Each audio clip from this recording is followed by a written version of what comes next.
Chapter 955. Be quiet. Sitting on the throne, Bai Mingyuan listened to the discussions of the officials, and could not help but feel upset. Zhang Cheng and Bai Minghuan were his right-hand men, but now both of them had died in battle. The Tianji Empire was no longer the strongest empire on the Heaven Pole continent, and it was declining day by day. It had become the weakest one. Let's talk about it. What should the empire do now? Bai Mingyuan looked at the crowd coldly and said, "The Celestial Empire is coming aggressively. The Yanji Corps on the eastern border has already been defeated. General Zhang Cheng has been loyal all his life and sacrificed his life for the empire. Who would be willing to lead the troops to fight against the Celestial Empire?" The officials were silent, and the generals looked at the ground. Who would dare to fight against the Celestial Empire now?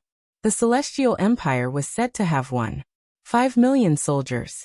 Plus, they had 400 dragon knights. Who would be able to fight against them?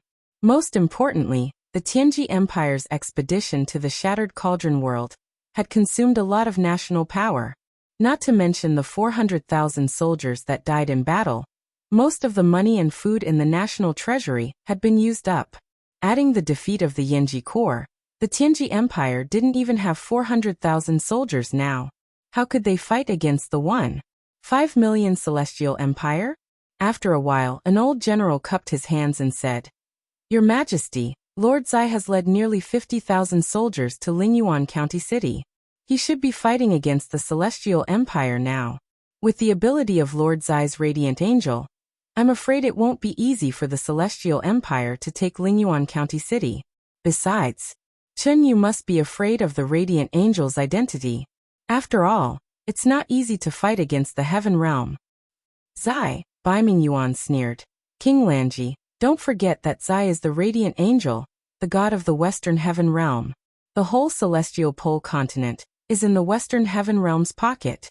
Do you think Lord Zai will fight against the stronger Celestial Empire to help us?" King Lanji was stunned.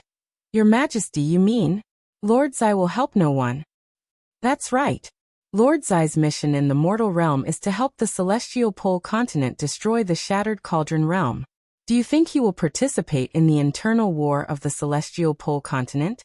I think Lord Zai's position is definitely for us to make peace and attack the Shattered Cauldron realm together. However, this is absolutely impossible. Chen Yu has the ambition of a wolf, and his desire to destroy me is already very obvious." King Lanji said, "Your Majesty, if this is the case, this humble subject suggests sending someone to the Blackstone Empire. Now only by joining hands with the Blackstone Empire can we resist the formidable Celestial Empire." "That's exactly what I was thinking." Bai Mingyuan placed his hand on the hilt of his sword and said, "It's just that. We don't know who should we send to the Blackstone Empire?" "I'm willing to go," King Lanji said in a low voice. "All right, permission granted. We'll depart on the same day." As he spoke, Bai Mingyuan paused for a moment. "There's still one more important matter. Currently, the Empire still has the Lanji Corps, the Yanji Corps, and the local provincial garrison troops. In total, there are close to 700,000 troops. Who will lead them? If we don't resist, I'm afraid that Chen Yu will be able to sweep through the entire territory of our empire within a month." King Lanji cupped his fists and said, "This humble subject recommends a person who will definitely be able to take on this great responsibility. Speak." "Gong Shangming." "Gong Shangming?" Bai Mingyuan squinted his eyes, but in the Battle of the Shattered Cauldron realm, Gong Shangming's strategy was not above that of Lin Muyu, Feng Jixing, and the others. It was his improper command that led to the defeat of the army. In the end, all our efforts were in vain. Do you still want us to continue to put this person in an important position?" King Lanji smiled faintly. "Your Majesty, although Gong Shangming is good at strategy, he was restrained by Zai, Marshal Bai Minghuan, and the others in the Battle of the Shattered Cauldron realm. He didn't have complete decision-making power, so he was defeated. Moreover, the Shattered Cauldron realm has been at war for many years. Lin Muyu, Feng Jixing, Su Jiantao, and the others are all famous generals. Each of them is smart and cunning. Gong Shangming might not be able to defeat these people, but he might not necessarily be able to defeat those generals of the Celestial Empire. Your Majesty, Don't forget that the Celestial Empire is the same as us. They haven't had any wars for many years, so they are impatient. Gong Xiangming's defeat in the Shattered Cauldron realm is his capital. If your majesty appoints a scholarly general like Gong Xiangming as the marshal, the Celestial Empire will inevitably look down on us. If your majesty appoints a scholarly general like Gong Xiangming as the marshal, the Celestial Empire will inevitably look down on us. In this way, the Tianji Empire will naturally have a chance to win. On the 10th of November, it was snowing heavily. Gong Xiangming formally became the new marshal of the Tianji Empire in Tianji City. On the 11th of November, the army of the Celestial Empire encountered Zai's troops in the Lingyuan County. Just as Bai Minghuan had expected, Zai remained neutral and didn't make an enemy of any side. Instead, he advised Chunyu to stop the war and make peace, but Chunyu refused. On the 15th of November, King Lanji personally led her troops to the capital of the Blackstone Empire, Thousand Mountain City, and was personally received by Emperor Shi Yuan. In the main hall, the sound of drums and music could be heard. Although the Blackstone Empire had gone through a war, the imperial capital, Thousand Mountain City, was still filled with the scene of singing and dancing to celebrate peace. This was probably Shi Yuan's strategy to rule the country. One should enjoy life to the fullest. Don't let the golden cup face the moon emptily. Moreover, King Lanji couldn't feel that the Blackstone Empire had gone through a war. He couldn't help but frown as he felt that this ally of his was very unreliable. As the envoy, King Lanji was arranged to sit very close to Shi Yuan. There were two beautiful women accompanying him, and they were both wearing light and elegant dresses. Their figures were very soft and charming. However, King Lanji's mind was completely focused on the Treaty of Alliance, so he didn't care about these beautiful women. Moreover, as a marquis, he had never lacked women. Your Majesty Bai Minghuan, have you been well recently? Shi Yuan squinted his eyes and asked with a smile. King Lanji hurriedly raised his cup and said, "Everything is well. Thank you for your concern, Your Majesty." "That's good." Shi Yuan drained his cup in one gulp and said, "The Celestial Empire is coming aggressively. I have already heard the grievous news of great General Zhang Cheng's death in battle. He would rather die than surrender. He is truly a famous general." "Thank you for your praise, Your Majesty." Shi Yuan continued. "Chunyu has the ambition of a wolf." He divided his troops into two groups. One group attacked the Tianji Empire from the Forest of No Return, with a total of 1 million soldiers. The other group confronted the Blackstone Empire's army at the Jinyan Pass, with a total of 500,000 soldiers. With 500,000 strong enemies outside the pass, how could our Blackstone Empire not defend against them? Therefore, our country's 200,000 Gale Legion and the newly trained 200,000 State Guard Army are almost all stationed at the Jinyan Pass. They simply don't have time to care about the war in the Tianji Empire's territory. King Lanji's brows knit together tightly as he said, "Your Majesty, you ought to know as well that once the Tianji Empire is annihilated, the next would surely be the Darkstone Empire. Chunyu's objective is to unify the entire continent, and not just a mere Tianji Empire." "I naturally know." Shi Yuan pondered for a while and said, "But there are no troops in the country. King Lanji should have seen it on your way here, right? Thousand Mountain City is the capital of the country, but it has less than 10,000 soldiers. At this time, I am more worried that Chunyu will send a cavalry to the south and directly attack Thousand Mountain City. If that happens, I am afraid that my lair will be in danger." Shi Yuan burst into laughter. King Lanji had the intention to die. He really didn't know if the people of the Darkstone Empire were madmen or if they were daring because of their skills, so he could only laugh dryly and say, "Your Majesty is wise and mighty, so you'll surely not be attacked by that kid, Chunyu from the south. I'm extremely at ease about this. However, since your esteemed empire has decided to form an alliance with my empire, could it be that you really can't send out a single military force?" "I really can't." Shi Yuan shook his head. "I really have the heart, but I am powerless. However, I do have a way to solve the crisis of the Tianji Empire." "Oh, Your Majesty, please tell me directly. Does Your Highness King Lanji know about the Baizhe mercenary group?" "I have heard a little about it. In the past 6 months, There have been rumors about the mysterious appearance and disappearance of the Baizé mercenary group. It is said that the leader of this mercenary group is a bastard son called Liu Bai. His cultivation is average, but he has nearly 100,000 mercenaries. Moreover, they are well equipped. They can be compared to any regular army of the empire on the continent. Shi Yuan smiled faintly. Actually, it is not 100,000 people. It is 180,000 people. What? King Lanji was shocked. A mere mercenary group has 180,000 people? They don't have any income like taxes. How do they feed these 180,000 people? Your Highness, you may not know this, but the Baizé mercenary group has already occupied 7 of my cities.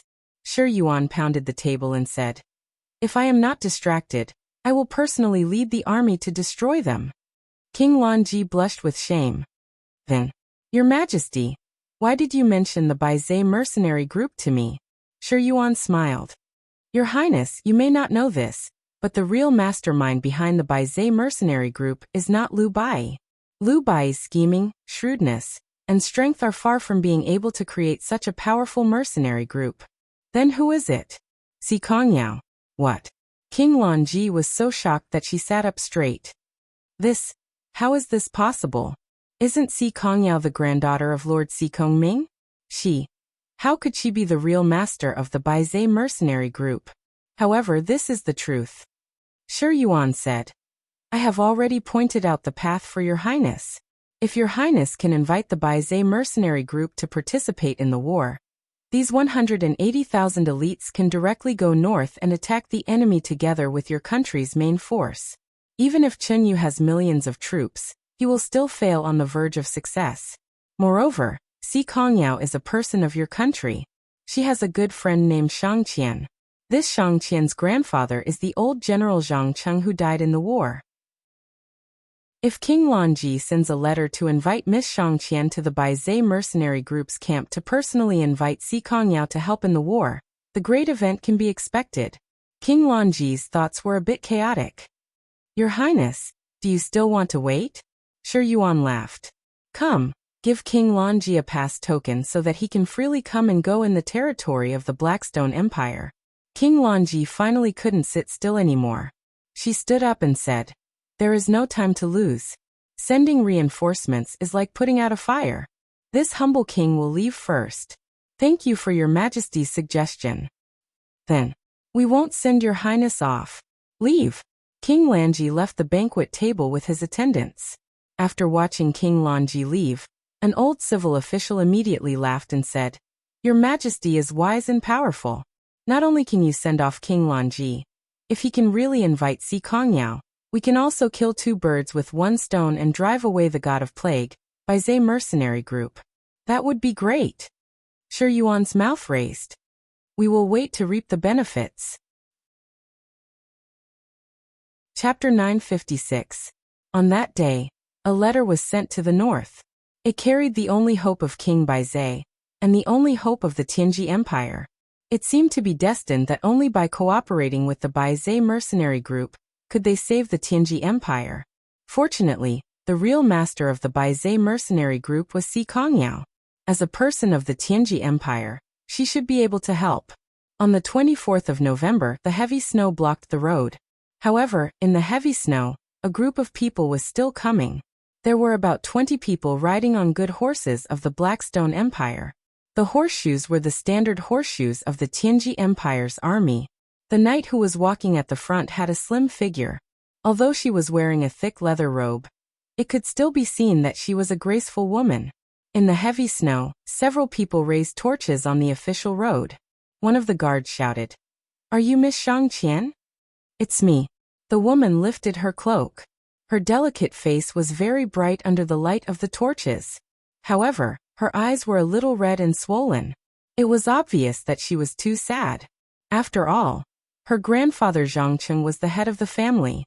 He was the backbone of the whole family. Zhang Cheng's death was a huge blow to Shang Qian. It was as if the sky had collapsed. The guard said in a low voice, You finally came. Her Highness King Lanji is waiting for you in the post house.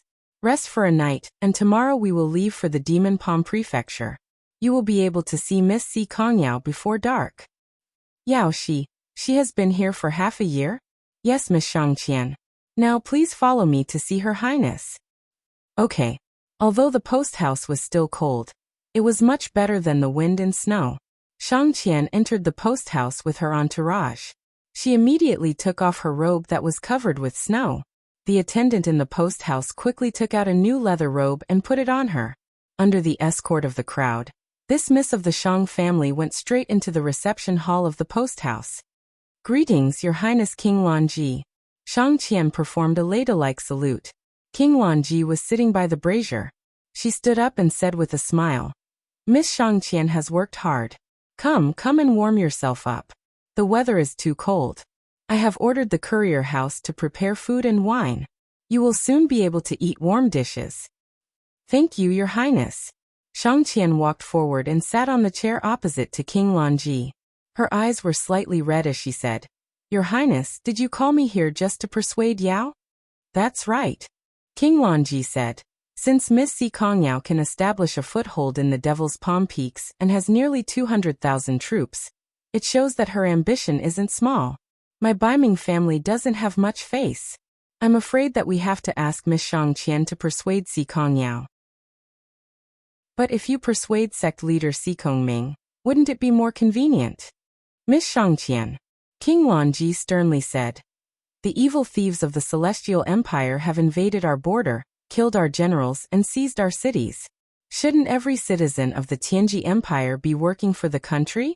Everyone knows Si Kongyao's temperament. She has always been amenable to coaxing but not coercion. I believe that in this world, besides you, no one can persuade her. Not to mention, your grandfather, General Zhang Chenghe. Don't say any more. Although Shangqian was sitting there, her body was slightly trembling. Tears were welling up in her eyes. My grandfather is loyal to the country. I'm proud of him. Please don't say any more. Oh. King Lanji was silent for a few seconds. Then she cupped her hands towards the sky and said, the heavens are bright and the earth is long. General Zhangcheng is a loyal hero. Heaven and earth can be his witness. Not only are you proud of him, but all the people of the Tianji Empire are also proud of him. Therefore, this time we must persuade Si Kongyao to send troops. Only when Si Kongyao sends troops can we have a chance to win. Only then can we take revenge on the wolves of the Celestial Empire. Your Highness, you don't need to say any more. Since I'm here, I will certainly try my best to persuade Yao tomorrow. Thank you, Miss Shangqian, for being so understanding. Everyone was silent. After dinner, they went back to their rooms to rest. In fact, everyone had a bright light in their hearts. They didn't need to say anything. They all knew what they should do. The next day, the heavy snow stopped for the first time. They set off in the early morning. When the sun was setting in the west, they saw a towering city standing against the mountains in the distance. It was the capital of the Demon Palm Prefecture. It was the closest city to the Demon Palm Peaks. Therefore, it became the new lair of the Baizé mercenaries. When they were 5 miles away from the city, they were intercepted by a group of cavalrymen dressed in white robes. There were about 100 of them, and every one of them wore a badge embroidered with a white mythological beast on their shoulders. That was the symbol of the Baizé mercenaries. Who are you? How dare you break into the Baizé mercenary station? The centurion pulled out his sharp sword. The blade was shining with the golden light of the setting sun. King Lanji frowned. The strength of this centurion had reached the realm of the heaven realm. Moreover, the horses of this group of cavalrymen were steeds with great endurance and leg strength. Each cavalryman was wearing an iron armor that weighed more than 50 kilograms. Even the sides of the horses were covered with armor. There was a heavy round shield hanging on the back of the horses. King Lanji couldn't help but think of a word: heavy cavalry.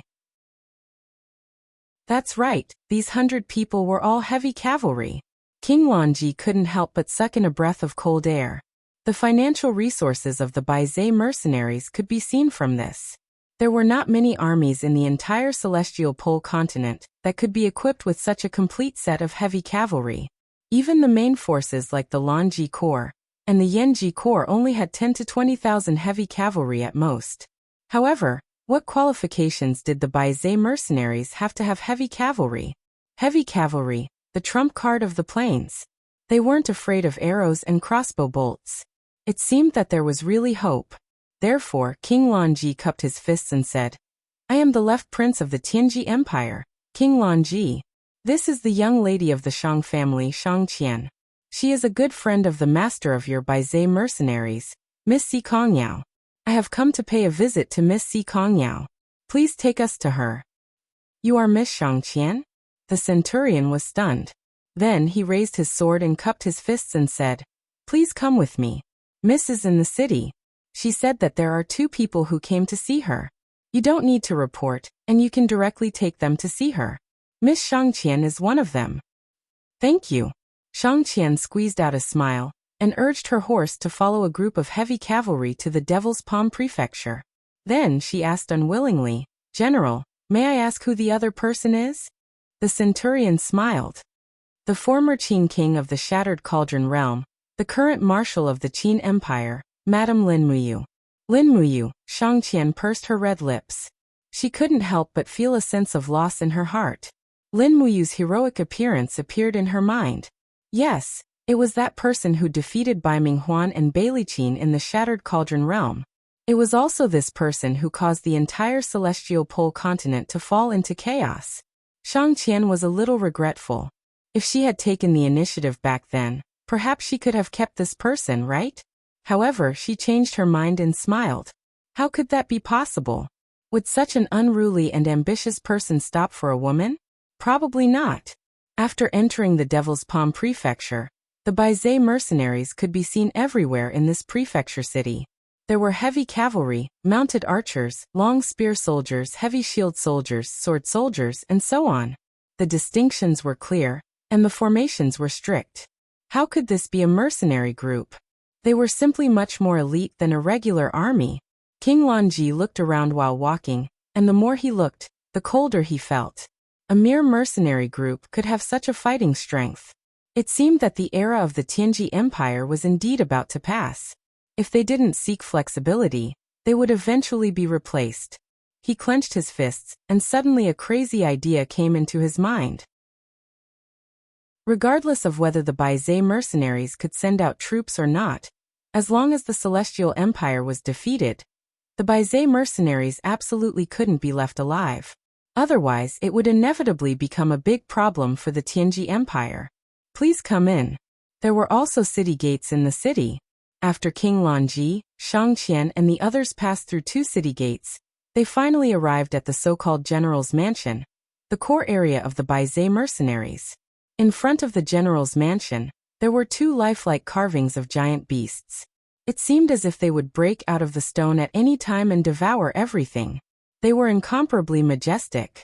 On both sides, there were imperial guards with swords. Each and every one of them were wearing armors, and were looking straight ahead. The military law of the Baizé mercenaries was even stricter than that of the Yanji Corps. Is this the masterpiece of Yao in the past 6 months? Shang Qian said to himself. It was somewhat unbelievable. But at this time, a graceful figure appeared at the end of the stairs of the general's mansion. It was Si Kongyao, who was wearing a military uniform. The leather soft armor that outlined her exquisite figure was incomparably enchanting. When she saw Shang Qian, she suddenly smiled. Her smile was as brilliant as a mountain flower. Sister Shang Qian, why are you here? Shang Qian smiled. She stepped forward and hugged Si Kongyao. On the contrary, King Lanji, the left prince, was given the cold shoulder. He was not greeted until he entered the general's mansion's meeting hall. Perhaps it was not a greeting at all, because the seemingly unremarkable Liu Bai did not seem to care about him at all. Cough cough. King Lanji could not help but cough twice. Only then did Shang Qian say, Yao Bai, this is King Lanji, the left prince of the Tianji Empire. This time, he came with me to discuss the covenant with you. Covenant? Si Kongyao's eyes widened. Yes. Shang Qian's eyes turned red. The Celestial Empire invaded. Grandfather unfortunately died in battle. He sacrificed his life for the country. The 900,000 troops of the Celestial Empire have already entered the plains west of the Forest of No Return. They will attack East Peace City in a few days. Once they attack East Peace City, I'm afraid the imperial capital will be in danger. Sister Shangqian, don't be so anxious. Si Kongyao comforted her. The dead cannot come back to life. Grandfather Zhang Cheng was a hero all his life. Perhaps staining the battlefield with his blood and killing the enemy is what he wanted. Perhaps. Shangqian's eyes turned red. Yao, you are a citizen of the Tianji Empire. You are also the granddaughter of old sect master Sikong. The Tianji Empire is your motherland, your hometown. I beg you must send troops. Only by defeating the army of the Celestial Empire can you save your homeland and avenge my grandfather. I know. Si Kongyao bit her red lips. But sending troops is a serious matter. I still need to discuss it with the generals and commoners. This matter. Seeing her hesitation, King Wanji said anxiously, Miss Si Kongyao, you must send troops. You are the only hope of the Tianji Empire. If you don't send troops, I'm afraid the Tianji Empire will soon fall apart and become a meal for the Celestial Empire. Lu Bai raised his eyebrows. The Tianji Empire belongs to the Tianji Empire. The Baizhe mercenaries belong to the Baizhe mercenaries. We are not a family. I don't care if you are a meal or lunch meat. Whether the Tianji Empire is destroyed or not, what does it have to do with the Baizhe mercenaries? The Tianji Empire used 400,000 soldiers to attack the Broken Cauldron world, which made Lin Muyu miserable. Lu Bai regarded Lin Muyu as his brother. Naturally, he hated the Tianji Empire very much. As soon as Lu Bai spoke, the group of fierce captaincy said in unison, That's right. Whether the Tianji Empire is destroyed or not, what does it have to do with us? You make it sound so nice, but when did the Tianji Empire treat Miss Si Kongyao well? Why don't we see the emperor conferring the title of duke to Miss Si Kongyao? King Wanji's face was ashen, but he couldn't lose his temper. If he lost his temper here, he would die miserably. These 18 captaincy were not easy to deal with. Chapter 957. You really can't help us? Shangqian looked at Si Kongyao with red eyes and said, Why not? Yao. Si Kongyao was very soft-hearted towards her best friend. She held Shangqian's shoulder and said, It's not that I can't help, but I still need to discuss with everyone. I don't have the final say in the Baizhe mercenary group. It's easy to say, but it's related to the future of the 180,000 people in the Baizhe mercenary group. I have to be cautious. Sister, don't worry. Give me some time, okay? Okay. Shangqian slightly nodded. However, Lu Bai had already stood up. His face was full of determination. He said lightly, No discussion. Lu Bai.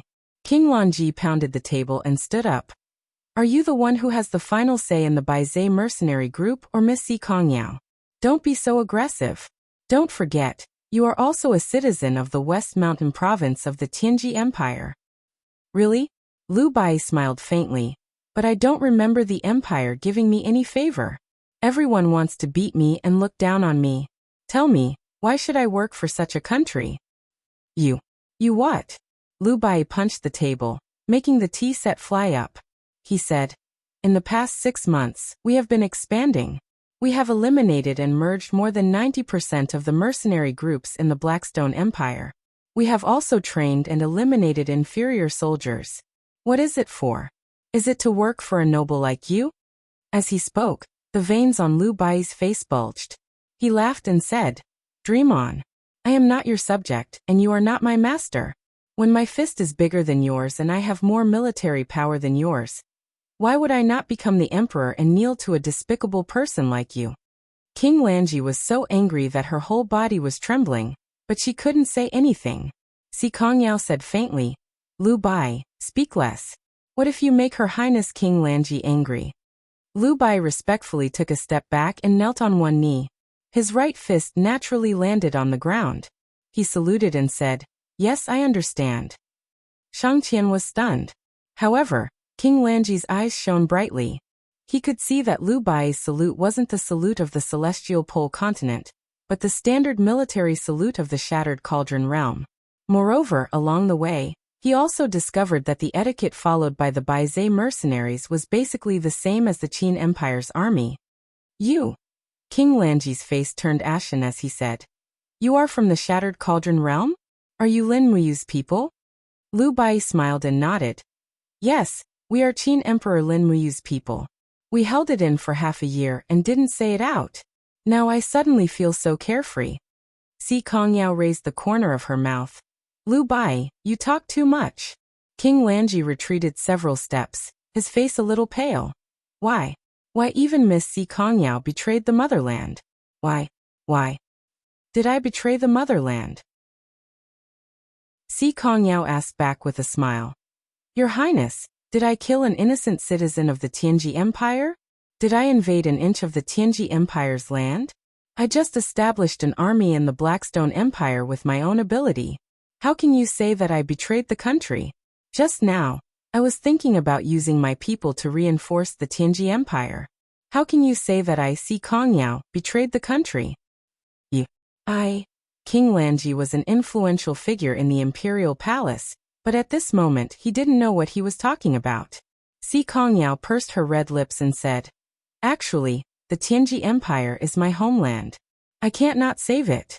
However, not all of the 180,000 people under my command are from the Tianji Empire.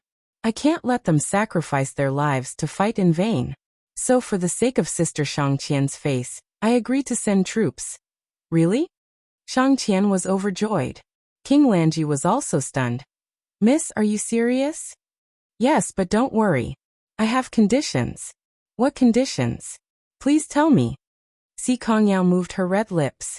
Her pair of intelligent eyes were full of moving expression. She smiled and said, First of all, if I send 180,000 Baizé mercenaries to the north to reinforce the country, the Blackstone Empire will definitely make a move. They have long held a grudge against the Baizé mercenaries. Once the Baizé mercenaries leave the northern pass, they will definitely seal the door and won't let the Baizé mercenaries come back. So this also means the Baizé mercenaries are walking on a road of no return. The Baizé mercenaries have 7 big cities in the territory of the Blackstone Empire and collect taxes on their own. But once we go to the north, what will we get? King Lanji muttered to himself. His heart felt a bit cold. After not seeing her for 3 years, Si Kongyao was no longer that beautiful girl who only knew how to cultivate and fight. The current Si Kongyao not only had unfathomable strength, but her wisdom was also not the same as before. He frowned and said, Before this king left, His Majesty had already given me some authority to make decisions. If young miss has anything to say, please speak frankly. Okay. Si Kongyao smiled knowingly and said, In fact, it's very simple. Once the Baizé mercenaries enter the territory of the Tianji Empire, I need a place to stand. I don't want to become the target of public criticism after the war.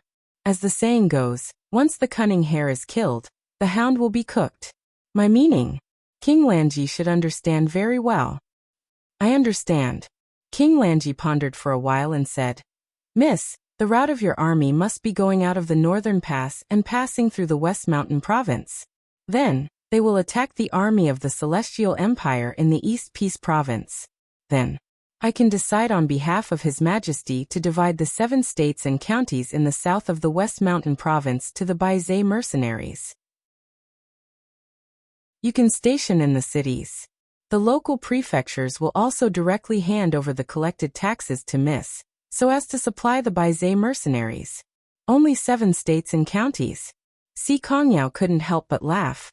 Your Highness, with all due respect, the Baizé mercenaries have a total of 180,000 people. Half of them are cavalrymen.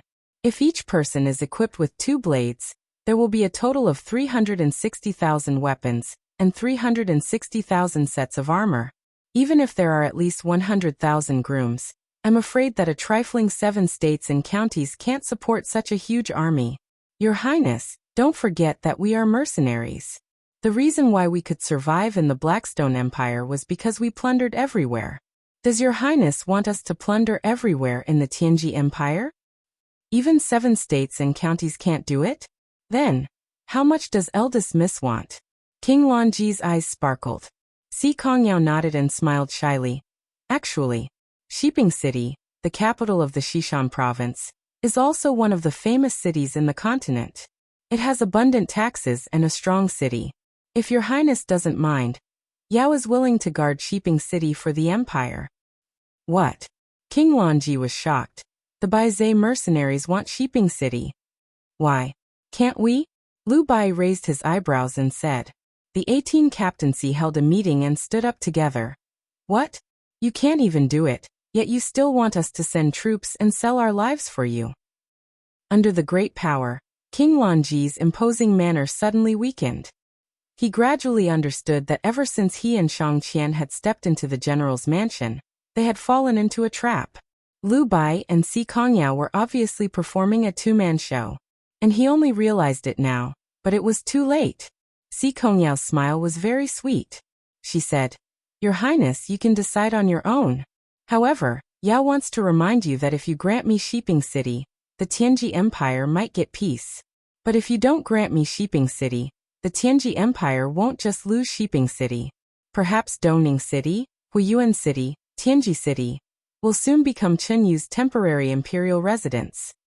King Lanji took a deep breath and said with a deathly pale face, Let me think about it. After all, Shiping City is a provincial capital. It's not something that I, a small left prince, can decide. Maybe I need to report to His Majesty and get His Majesty's approval.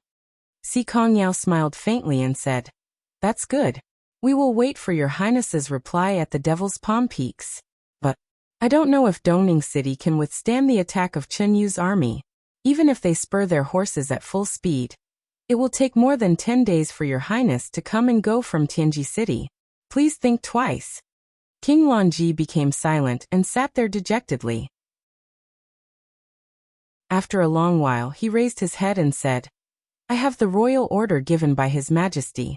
I can decide on my own. If Miss Si Kongyao wants it, I will grant you Shiping City and the 7 southern prefectures and counties of Xishan province as your fief. That won't do. Si Kongyao stretched her arms lazily and said, There are 7 southern prefectures and counties of Shiping City and 7 northern prefectures and counties. My soldiers are used to plundering. Once I can't control my hands and feet and attack the 7 northern prefectures and counties, won't it be like my own people attacking my own people? In my opinion, Your Highness might as well reward me with the 7 northern prefectures and counties. King Lanji trembled all over and said, You want the entire territory of Xishan province? Is there a problem? Si Kongyao's beautiful eyes turned cold. Suddenly, her momentum surged, and she had the feeling of a monarch descending to the world. King Lanji's voice trembled. No, if I give you all the fief, I'm afraid His Majesty will punish me. If you don't agree, then forget it. Si Kongyao crossed her arms and put her slender legs on the table. She said, Anyway, it's not bad for a mercenary like Baizhe to be a mercenary king here. I can eat and drink well, and loot the treasuries of government offices everywhere. Even the dog emperor of the Blackstone Empire won't dare to provoke me. Shang Qian saw that the situation was a little stiff and said, Your Highness, in my opinion, Yao wants Xishan province as her fief. Then you should reward it to her. At the same time, you can also confer the title of Xishan princess to Yao. Anyway, Yao is a citizen of the empire. Why can't she rule Xishan province? In this way, you can also justify yourself in front of His Majesty. King Lanji's heart brightened. He said, That's right. I don't know if Miss Si Kongyao is willing to accept the title of Xishan princess. I don't care. Si Kongyao smiled lazily and said, But I have a condition. Although Tianji Empire will give me the title of Xishan princess, I won't serve the emperor. My army will still be controlled by me. In addition, I won't pay money and grain to the imperial capital for my fief. All the officials will be enfeoffed by me. You are. King Lanji felt a chill in the bottom of his heart. Miss Si Kongyao, are you going to divide your territory and confer the title of king? Yes, that's right. Si Kongyao admitted frankly. I just want to have my own territory, and I will no longer obey the rule of any emperor. However, if you make me the commandery princess of Shiping, then I will still be nominally a citizen of the Tianji Empire. At least King Lanji will be able to convince Baiming Yuan Deceiving the superiors and the subordinates is what you people are good at, isn't it? In short, whether you want Xishan province or the whole Tianji Empire, it's up to you. I won't interfere with your decision. Everyone was silent. After the time it took for half an incense stick to burn, King Lanji said faintly, I will send a letter back to Tianji City to ask for a decree. The wolf falcon flies fast. It will only take 3 days to go back and forth. Miss Si Kongyao, please wait for the conferment. Good. Si Kongyao was complacent. She smiled knowingly with Lu Bai and others. Chapter 958. Late at night, the cold moon hung high in the sky. In the small courtyard, Si Kongyao was dressed in military attire. She held a silver wine pot in her left hand, and a golden cup in her right. She sat alone on the railing of the small courtyard and drank alone. As the wine entered her heart, there was a hint of helplessness in her beautiful eyes. She said, I wonder how Big Brother Yu is doing. If we really go to the northern region to fight, neither I nor Lu Bai will be able to strategize. How should we fight this war? The cold moon did not respond. Si Kongyao drank another cup of wine and muttered, I don't know what grandfather is thinking. Since the empire is being attacked by Chen Yu's army, the Tianji sect should also participate in the war, right? If I bring the Baizhe mercenaries to participate in the war and fight side by side with him, will grandfather forgive me for leaving home for so long? She laughed self-deprecatingly. Forget it. Grandfather doesn't want to care about me anyway. I'll just live my own life. I just don't know how Big Brother Yu is doing. A howling cold wind came from the sky. Si Kongyao seemed to feel a little cold and couldn't help but tighten her clothes. She looked at the sky with a slight frown and said, the news should have come back by now. At this moment, the power of the laws in the surroundings suddenly surged. Drops of light condensed in front of Si Kongyao and finally turned into a ray of light that fell to the ground and condensed into a human figure. It was Lin Muyu. It was the oracle's spiritual sense. Big Brother Yu. Si Kongyao was overjoyed and said with a smile, you finally took the initiative to contact me, Yao. Lin Muyu looked at Si Kongyao's lovely appearance and said with a smile, long time no see, Yao. The war in the Shattered Cauldron realm is endless, so I can't divide my divine power to see you. Now that things have just stabilized, I haven't received any news about the Baizhe mercenaries for many days. How is it? Si Kongyao pursed her red lips and shook her head. It's not good. 1,000,000 troops of the Celestial Empire attacked the eastern camp of the Tianji Empire. The Yanji army was defeated and even General Zhang Cheng died in battle. What? Shang Qian's grandfather died in battle? Yes. Si Kongyao nodded and said, now that the Tianji Empire has no generals to use, they are retreating step by step. Chen Yu's 1,000,000 troops will soon conquer the Eastcom province. At that time, the Tianji city will be directly under the enemy's vanguard, and there will be no turning back. Yesterday, Big Sister Shangqian and King Lanji came to our Demon Palm Prefecture and asked Baizhe mercenaries to send reinforcements to the Tianji Empire. Big Brother Yu, what do you think? I've already agreed. There's no problem with sending troops. Lin Muyu looked at Si Kongyao with torch-like eyes and said, I also don't want the Tianji Empire to be destroyed so quickly. Once Chen Yu devours the Tianji Empire, with his appetite, he will immediately destroy the Blackstone Empire within 3 months. At that time, the celestial pole continent will be unified. This emperor will want more meritorious service, and will naturally attack the Shattered Cauldron realm. For the time being, the Shattered Cauldron realm still needs time, and can't continue to participate in the war. However, Yao, do you have any conditions for agreeing to send troops to King Lanji just like that? Of course there are. Si Kongyao burst into laughter and said, I've already asked the Tianji Empire to confer me the title of Sheeping Princess. Then I'll bestow the entire Xishan province, including Sheeping City, to the Baizhe mercenaries as the resting place for the 180,000 troops of the Baizhe mercenaries. They can also continuously provide us with ordnance and provisions. What do you think, elder brother Yu? Lin Muyu smiled happily and said, yes, that's right. The Baizhe mercenaries will only be useful when they have their own cities. You have to take advantage of this heaven-sent opportunity to expand without restraint. What we want is not just the Shishan province. Once we've defeated the army of the Celestial Empire, we'll take advantage of this opportunity to conquer the south in the name of mercenaries and plunder the land of the Blackstone Empire. I know, but Yao is now facing a huge problem. Oh, what problem? Tell me. I lack a commander with both wisdom and courage like elder brother Yu. Si Kongyao blinked her eyes and said, Lu Bai and our generals have almost never experienced a real war. They only know how to talk on paper. Once a war breaks out, who will we rely on to command the overall situation? You have to know that Qinyu has 900,000 troops and more than 300 dragon knights. If the 180,000 Baizhe mercenaries directly participate in the war, they'll just be throwing their lives away. Oh, Lin Muyu muttered to herself and thought for a long time before saying, It seems that I'll have to go to the celestial pole continent for the second time. Yao, when will you leave? I'll come over after dealing with the matters in the Shattered Cauldron realm. If the Emperor of the Tianji Empire allows it, the Baizhe mercenaries will leave in 2 days and reach Shiping City in 5 days. Then wait for me at the City Lord's residence in Shiping City in 5 days. I'll be there on time. Okay, I'll wait for you.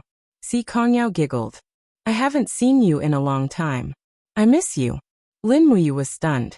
Si Kongyao immediately smiled knowingly and said, I know that elder brother Yu already has Her Highness Qin Yin, but as your younger sister, it shouldn't be too much for Yao to miss you, right? Lin Muyu couldn't help but laugh. It's not too much. I miss you too. Let's meet in 5 days. Alright, I have to go. I've used up a lot of my divine power, and can't hold on any longer. Okay, elder brother Yu, see you in 5 days. After ending the conversation with the oracle, Lin Muyu was already drenched in sweat. The distance from Lanyan City to the Devil's Palm Prefecture was more than 10,000 miles. Moreover, she had never used spiritual thoughts to communicate for such a long time. She had used up at least 30% of her divine power. Even though Lin Muyu's cultivation had reached the 53rd level of Grotto Heaven, it was still very difficult. How's it going with the Baizhe mercenaries? Qin Yin, who was lying quietly beside Lin Muyu, opened her blazing dawn eyes a little. It's not a big deal. The Celestial Empire and the Tianji Empire have started a war. The Tianji Empire is no match for them, so they sent King Longji to ask for help from Si Kongyao, asking for 180,000 Baizhe mercenaries to help. However, no one on Yao's side is good at commanding, so I might have to go to the Celestial Pole continent.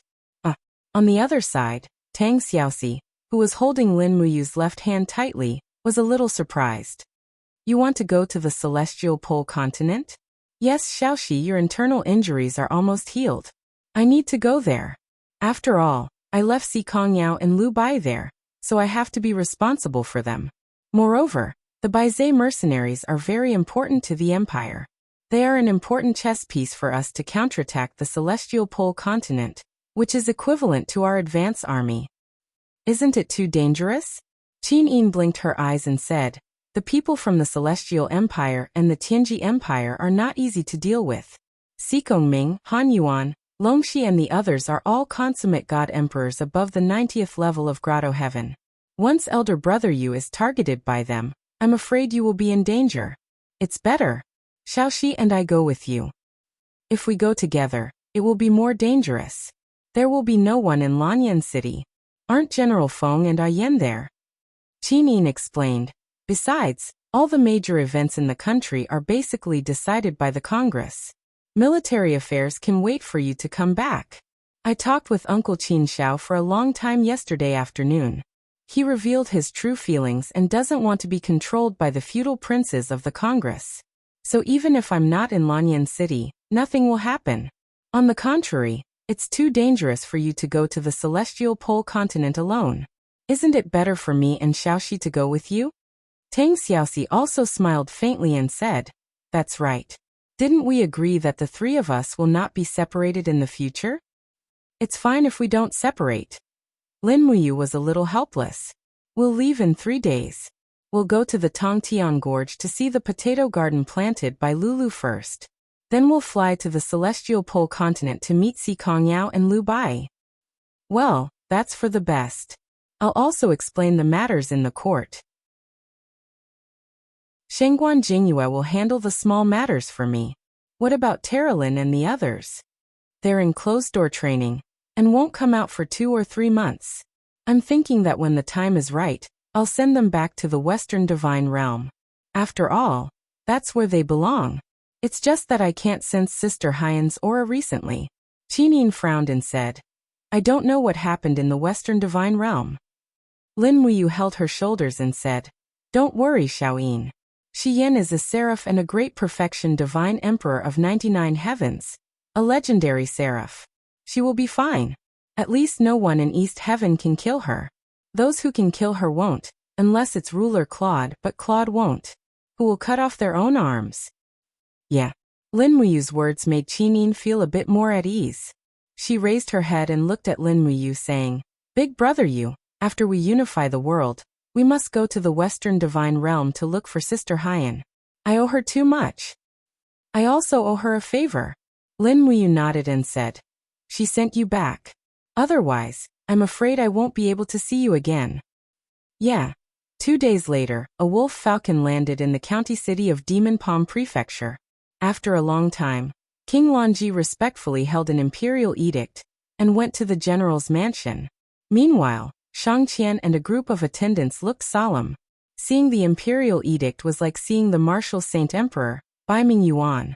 They had to be respectful, even if they had to pretend. Si Kongyao receives the imperial edict. King Lonji's voice became much louder. Inside the general's mansion, Si Kongyao, Lu Bai, and the others naturally knew what had happened. They all knelt down. King Lonji said in a clear voice, The emperor decrees that Si Kongyao is conferred the title of Shiping Commandery Princess and Xishan Province's chief executive. She will be in charge of all the troops in Xishan Province, as well as all the land, taxes, and treasuries in Xishan Province. At the same time, Baizei's mercenaries are conferred the title of National Defense Army. Si Kongyao is ordered to immediately lead the National Defense Army to Shiping City to rest and reorganize. In a few days, they will set off to the north to assist East Com City. Si Kongyao lowered her head, raised her hand and said, Si Kongyao receives the imperial edict. King Lonji handed the imperial edict to Si Kongyao and said with a smile, Miss Sikong, from now on we are colleagues. You are a commandery king. I hope we can work together to defeat the strong enemy. Of course. Si Kongyao glanced at the imperial edict and said, But why is the Baizei's mercenaries called the National Defense Army? I have never agreed to this. So, the flag of the Baizei's mercenaries is still the Baizei's mercenaries. It will never be changed. Miss, don't worry. His Majesty won't pursue this detail. As long as you can send troops, it will be fine. Saying this, King Lonji seemed to be a little anxious and said, When shall we leave? Si Kongyao smiled faintly and said, The 3 armies are ready. We will leave in the afternoon. Good, that's great. Chapter 959. On the 29th of November, the weather became colder and colder. Winter had officially arrived. The entire Tongtian Gorge was covered in snow, and the entire gorge seemed to be frozen. Accompanied by the sound of falling snow, 3 figures landed on a piece of fertile land. It was Lin Muyu, Qin Yin, and Tang Xiaoxi. Not far away, a few high-level demons dressed in the Empire's military uniform shouted in unison. Who is it? It's me. Lin Muyu turned around, and the 4-star insignia on her neck shone brightly. The group of demons all bowed respectfully. Qianfeng, the governor of 8 Desolate Province, was only a 3-star, but this person in front of them was actually a 4-star. His identity was obvious. So it's Lin General. Greetings, Lin General. A Chiliarch said respectfully, and then his gaze fell on the 2 beauties beside Lin Muyu.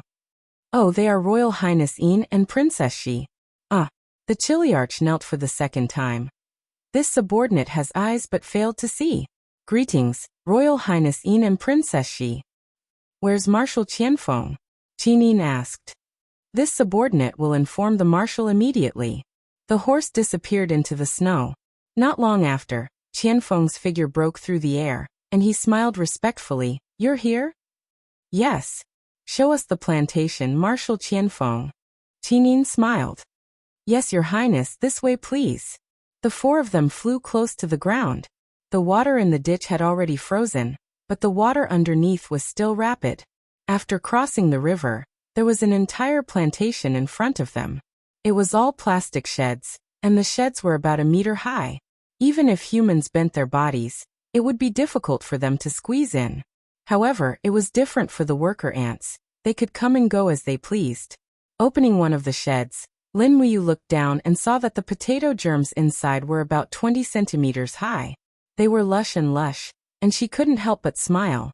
Xiaoyin, Xiaoxi, look, there are results. Qin Yin and Tang Xiaoxi, one on the left and one on the right, nestled in his arms. They looked down at the sheds and immediately smiled. Although they were just seedlings, it meant that they could provide a very large amount of food resources for the empire. At least, the three armies would no longer have to fight on empty stomachs. In Lin Muyu's eyes, these potatoes would be the strongest guarantee for the counterattack on the celestial pole continent. But it's snowing so heavily now, can they still survive? Tang Xiaoxi's heart ached as she sealed the entrance of the shed, for fear that these seedlings would freeze to death. Lin Muyu said, Didn't you see the worker ants in the shed? They are responsible for maintaining the temperature and moisture, and even if it snows, it can't keep snowing. When the snow stops and the sky clears up, the worker ants will naturally sweep away the snow and let the sun shine in. As long as there is enough sunlight and moisture, they can produce a lot of potatoes no matter how cold it is. That's really great. Tang Xiaoxi stood up straight, looked at the endless plantation in the distance, and said, So many. Of course. Lin Muyu said proudly. A total of 200 li of fertile land. Marshal Qianfeng, can you calculate for Xiaoxi how much food can be harvested from this 200 li of land in a season? Qianfeng was stunned and said, Lin General, this subordinate is not a farmer. How would I know these things? On the other hand, Qinin smiled and said, Although it's 200 li, there are many mountains and rivers, and the area of the plantation is about 8,000 hectares. 1 hectare is 100 mu, and if 1 mu is 200 caddies of output, then 8,000 hectares of land in a season will produce 16 million caddies of output. According to the Empire's rations calculation, 100 caddies is equivalent to 1 dan of military rations. 1 season can produce 1.6 million dan of military rations, which is about enough for 800,000 soldiers to eat for a month. Wow, Xiaoyin is so amazing. Tang Xiaoxi's mouth was wide open. She knew that she did not have this kind of calculation ability. Lin Muyu frowned and said, It seems it's still too little. 1 season of potato planting will take at least 2 months. And the plantation here can only provide food for 400,000 soldiers. Our empire's regular army, not including the imperial army, has 500,000 soldiers. Moreover, after the war, the number of refugees increased dramatically, and all the treasuries have to allocate food to help the refugees. But it's still not enough. Marshal Qianfeng, this subordinate is here. Lin General, please give your orders. Discuss with Lulu again, and send more worker ants to cultivate and plant on the plains of Tongtian province, the more the better. Yes. Qianfeng nodded and said, But Lin General, you can't be too optimistic because the plantation needs a large amount of plastic, and there isn't much of it. Lulu said that it's almost used up, and if you want new ones, you'll need time to make them. I know, just do your best. Yes. Qianfeng nodded with a smile, and said, The taste of potatoes is incomparably delicious. Why don't Lin General, Her Highness Yin and Princess Shi eat here today, and this subordinate will arrange a pot of potato meat soup. How about it? All right, I also asked the marshal to arrange a place for us to stay. We'll stay for the night, and leave tomorrow. Yes, understood. At night, the cold wind was biting cold, and Qianfeng ordered people to set up a huge tent at the edge of the plantation. Although it was cold outside, a fire was lit in the tent, and a large pot of soup was cooked. Moreover, it was Qianfeng who personally cooked the soup. There were potato pieces, fish, venison, vegetables, and many others in the pot, and there was also a lot of chili and pepper, which made Lin Muyu secretly sigh. Qianfeng was also a master of Sichuan hot pot, and if he stepped into the God Emperor realm and traveled to Earth, wouldn't it be terrible? Once this fellow went to Chengdu, wouldn't he be able to make a name for himself? The soup in the pot was gurgling, and Qianfeng dismissed the people on his left and right. There were only 4 people in the tent, plus 2 high-level demon girls who were scouts. Lin Muyu was a little surprised. I didn't expect. There were actually high-level female demons in the demon race. I've only seen Her Highness Ning, and Her Highness Jing before. Qianfeng smiled awkwardly, and said, most of the god race women's physiques aren't suitable for cultivating demonic arts, so if they aren't the descendants of famous families, most of them will be reduced to maids or concubines of others. Lin Muyu nodded. The farming and weaving of the Central Plains has now been introduced to the Sky Gorge. Marshal Qianfeng, why don't you give them proper jobs, and let them earn their own living, so that they won't always be attached to men, and lose the social status they deserve? Social status? Qianfeng was surprised. Lin Muyu smiled and said, in my hometown, the status of men and women has always been equal. And even cough cough, women are a level higher, and you can't even bare your teeth when they get angry at you. At the side, Qin Yin and Tang Xiaoxi burst into laughter. Qianfeng said, there's really such a thing? Yes, all living beings are equal. There's nothing we can do. Qianfeng immediately cupped his fists and said, this subordinate understands, and will carry out this policy. As long as the people of the god race can live a peaceful and quiet life, even if I, Qianfeng, die, I will still be able to answer to His Majesty the late Emperor, Jinger and Ning, A purple-eyed demon maid at the side pursed her red lips, and suddenly said cautiously, Your Highness Lin General, can this little girl say something? Yes. Qin nodded. Lin Muyu said cheerfully, just say it, Mississippi Marshal Qianfeng is also here. Anyone can make a decision for you. The girl said, as Lin General said, it would be good if men and women could be equal. My 3 sisters are all married to the same person. He is a lord of the Sky Gorge, and he has a violent temperament. It's a pity that my sisters are whipped every day. Each of them is covered with cuts and bruises, but they have no way to seek justice. In our god race, the status of women has always been like this. I hope that a word from Your Highness and Lin General can change everything. Lin Muyu looked deeply at Qianfeng and said, is it true? Qianfeng blushed with shame. Yes, the god race has always been like this. The Shattered Cauldron realm can't keep fighting. Marshal Qianfeng, you must send people to the Middle Earth to learn farming and weaving techniques. Otherwise, I'm afraid that the women of the devil race will never be able to change their fates. In addition, set up an official in the 8 Desolates province, enforce the constitution, and govern the province according to the law. This will save you a lot of trouble, and the unfairness in the 8 Desolates province will be greatly reduced. Just like what happened to this girl's elder sisters, according to the law, the man who whipped his wife should receive 100 lashes. Qianfeng nodded. Yes, I understand. Please rest assured, Lin General and Your Highness, I will do as you say. That's good. The girl at the side bowed deeply. Thank you, Lin General. You're welcome. The soup is ready. Qianfeng smiled. Come, serve it to Your Highness and Princess Shi. Here, I have prepared a jar of good wine. Let's not go home until we're drunk. Okay. Lin Muyu was grateful for Qianfeng's trust in her. If it wasn't for the delay of the Tongtian Gorge, the Tianji Empire would have conquered Tianshu Province and Songnan Province long ago. Every factor in this war was very important, and Qianfeng was one of the important factors. As the wine entered his heart, Qianfeng's expression was no longer as carefree as before. Instead, it was more painful. He held his sword and said, The war destroyed our past and my home. Originally, I thought that the god race could become the ruler of the mainland again, but I didn't expect to meet such a strong enemy like Lin General. Lin Muyu smiled. The demon race was indeed unstoppable. If it wasn't for Xiling developing the magic crystal cannon, I'm afraid you would have won. Marshal Qianfeng, have you forgotten that you said you would marry Xiao Yin after defeating the empire? Qianfeng's face turned red. I was really stupid and frivolous at that time. Please don't take it to heart, Your Highness Yin. Qin Yin smiled gracefully. Marshal Qianfeng, you don't have to worry about it. I've already forgotten about it. There is only one person in Xiao Yin's heart, and there is only one person Xiao Yin wants to marry. That is my brother Yu. Her voice was soft, but it was very powerful.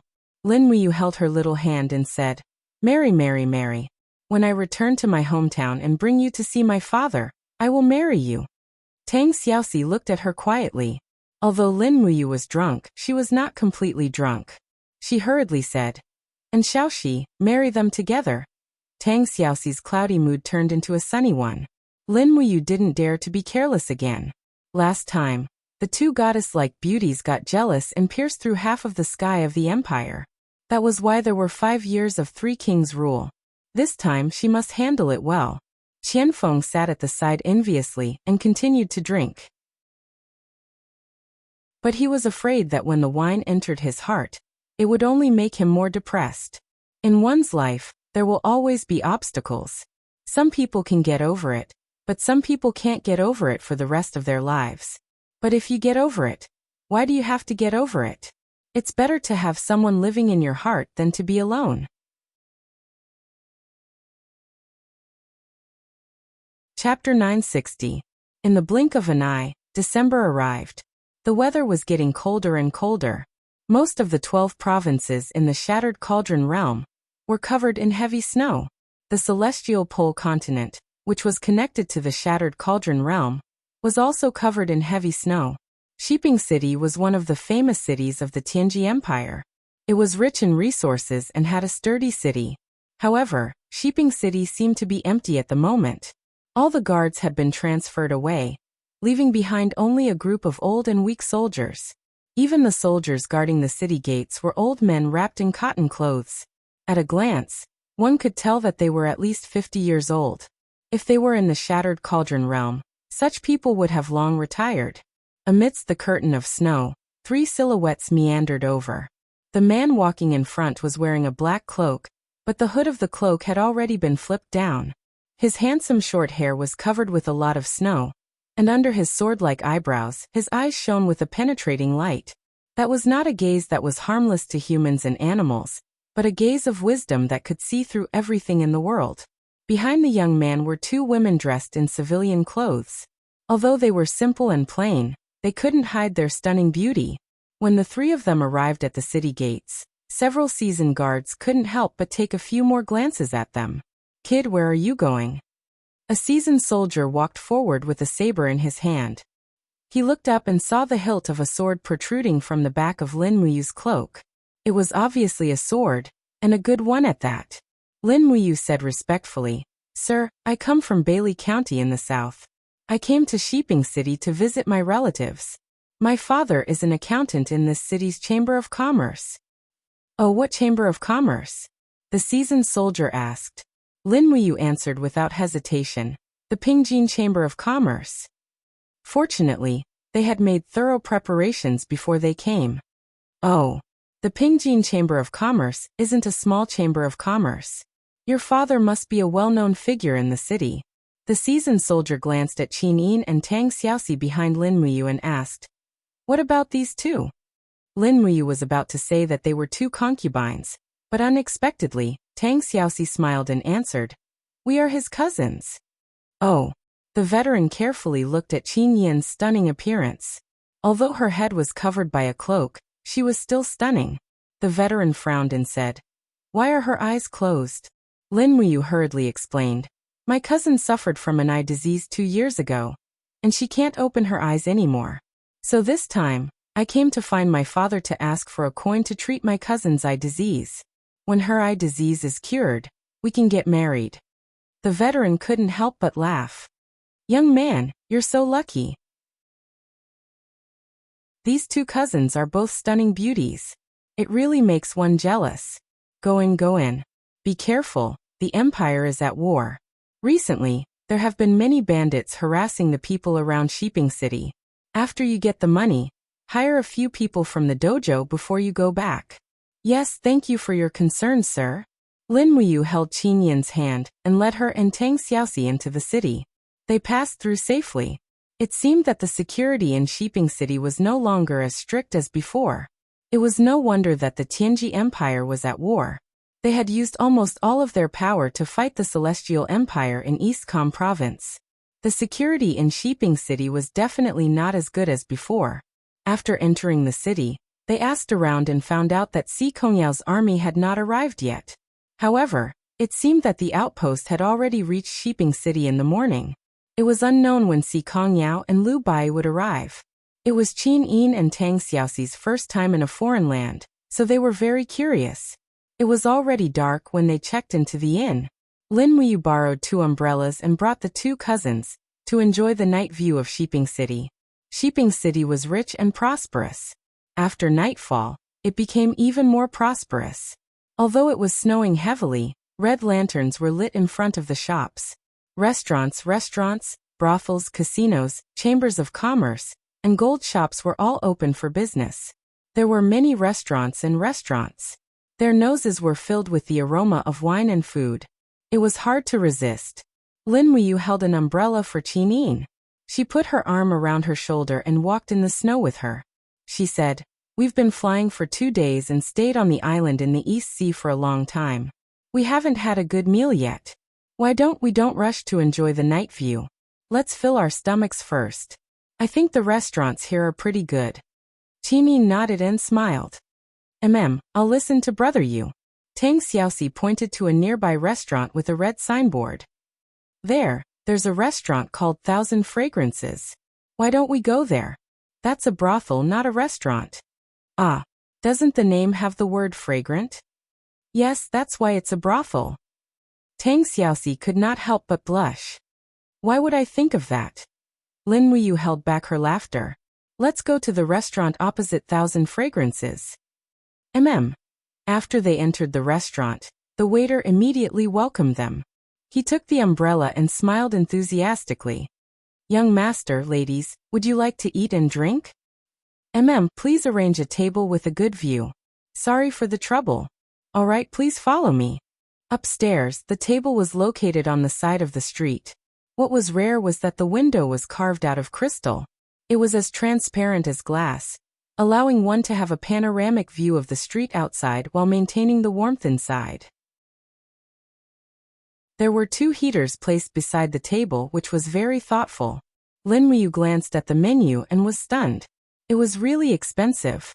A dish of stewed bear paw cost 120 gold coins. In the Celestial Pole, bears were not protected animals, so how could they be so expensive? It seemed like this place was the same as Shattered Cauldron Realm. After the war, inflation had caused gold to become less valuable. However, the Empress and Marshal of Shattered Cauldron Realm obviously did not lack money. They filled the table with dishes that they liked and then ate slowly. They were waiting for Si Kongyao and Lu Bai anyway, so there was no hurry. Lin Muyu warmed some wine and poured some for Qin Yin. Then she picked some food for her. Qin Yin could not open her eyes, nor could she attract other people's attention.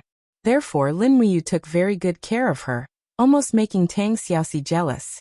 Some merchants and young masters who were eating at the side naturally looked over, and were attracted by the beauty of Qin Yin and Tang Xiaoxi. It was very rare to see beauties of this level in the Celestial Pole continent. As they were eating, a young master wearing a golden brocade robe suddenly walked over.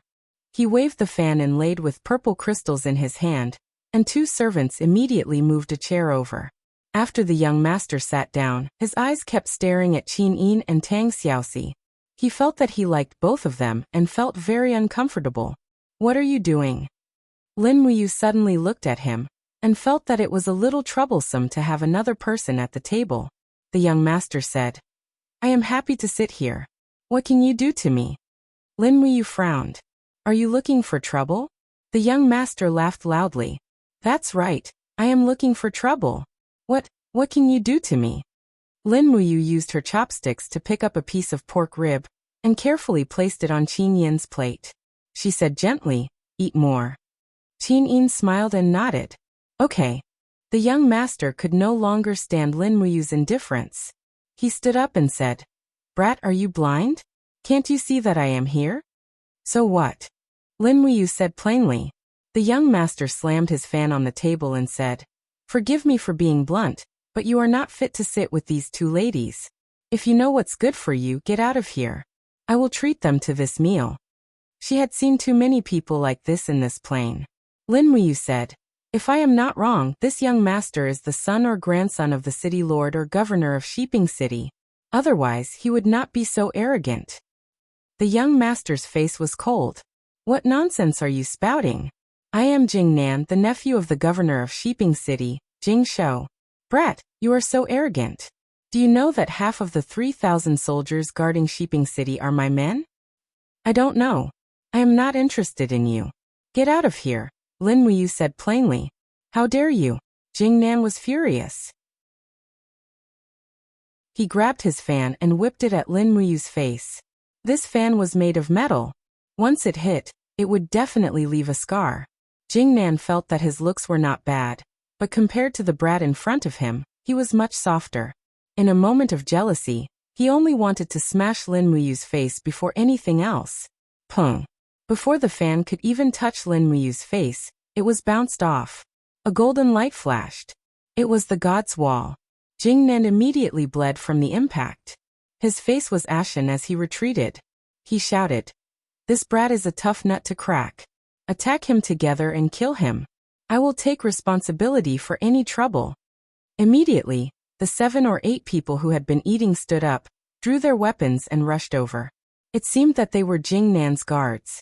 I did not expect this group of ruffians to disrupt our meal. Lin Muyu frowned. Tang Xiaoxi lowered her head and desperately ate a bare paw. She raised her head and stared at Lin Muyu with her bright eyes. Obviously, she was saying that this group of ruffians did not affect her mood to eat. Lin Muyu smiled helplessly. Xiao Shi, this foodie, really could not do anything about her. Qin Yin, who was at the side, whispered, Brother Yu, we agreed to secretly assist Si Kongyao this time. So don't kill them. Just teach them a lesson. Lin Muyu stood up and grabbed the Xian Yuan sword.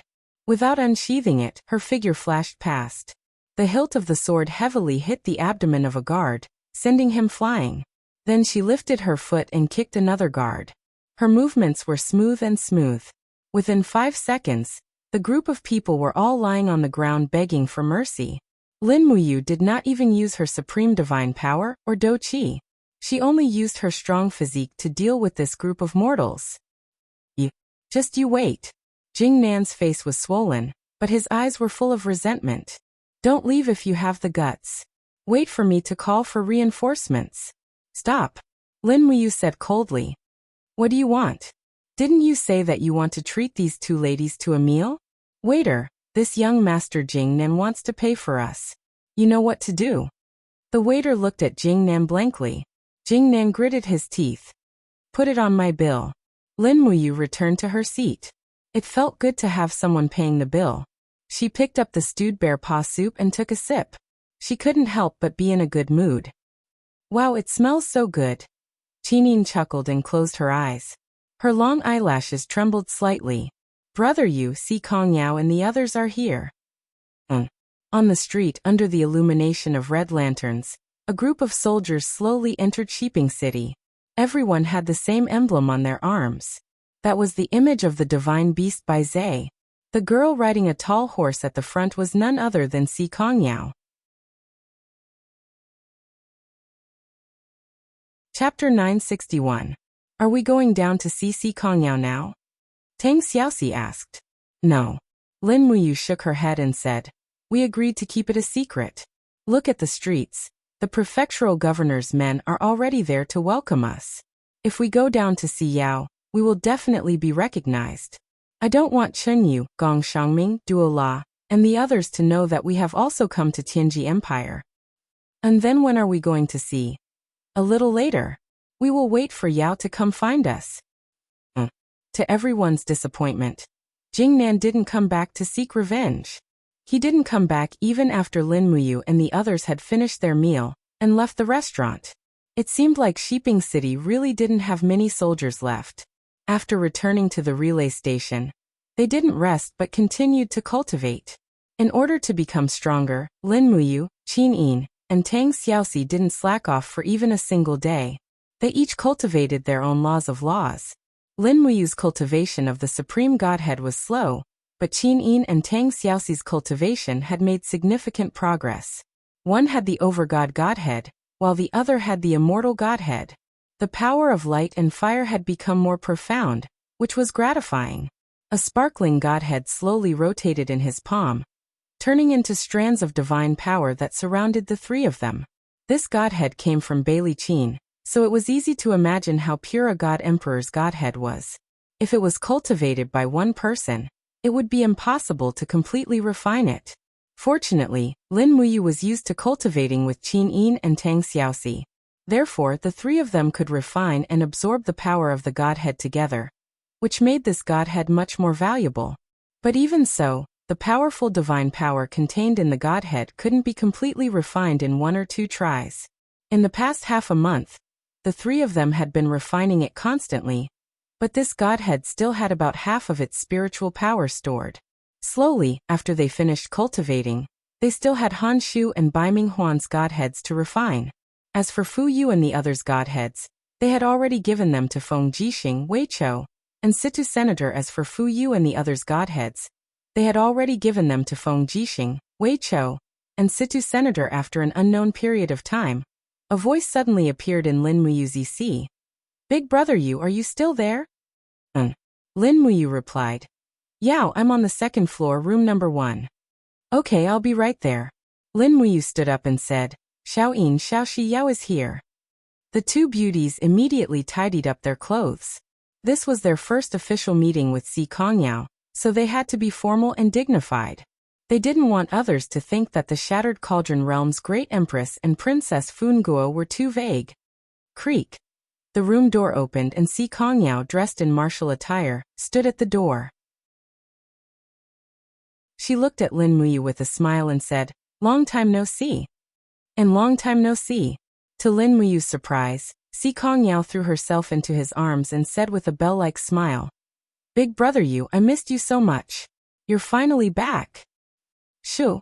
Behind them, Lu Bai and the 7 or 8 high-ranking generals of the Baizhe mercenary team gasped in unison. All along, Si Kongyao, the true owner of the Baizhe mercenary team, had always been swift and decisive. Everyone thought that this lass was already a tomboy, but at this moment, they realized that she was actually a young lady. At this moment, Si Kongyao blinked her big eyes and saw that there were 2 devastatingly beautiful women behind Lin Muyu. She was stunned and broke away from Lin Muyu's embrace. These 2 are. Qin Yin smiled and said, I'm Qin Yin. Tang Xiaoxi said, Tang Xiaoxi. Immediately, Si Kongyao's face turned red. She looked at Lin Muyu with a blaming look and said, Why didn't you tell me that the Empress and Princess Xi are here? Ooh, it's so embarrassing. Lin Muyu couldn't help but smile and said, You didn't ask. It's all your fault. Si Kongyao hurriedly bowed and said, Yao pays her respects to the 2 sisters-in-law.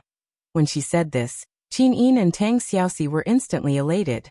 This form of address sounded so comfortable. Lin Muyu didn't know whether to laugh or cry. She said, Come in, it's travel-worn outside. Yes. Lu Bai walked in with a group of generals. Then he knelt on one knee and said, Greetings, Your Highness Yu. Greetings, Your Highness Yin and Princess Xi. Get up. There's no need to be so polite. Lin Muyu raised her hand, and everyone stood up. Lin Muyu could also see that there were 3 Saint Martial Venerables among this group of generals. Si Kongyao was indeed skillful. The combat power of the Baizhe mercenaries was extraordinarily strong. Bai, how are you? Lin Muyu asked with a smile. I'm fine. Thank you for your concern, Your Highness. Oh, I'm not Your Highness anymore. There's only one Highness in the Qin Empire now, and that's Xiaoyin. My current position is the Marshal of the 3 armies, and the commander of the Longdan Army Camp. Longdan Army Camp, one of the young generals said. Is it the Longdan Army Camp that defeated the Flowing Dawn Army, the Longdan Army and the Tsongyan Army? Yes. Lin Muyu nodded. The young general's eyes were burning. Marshal, the Longdan Army Camp not only shocked the Broken Cauldron world, but it's also famous all over the world.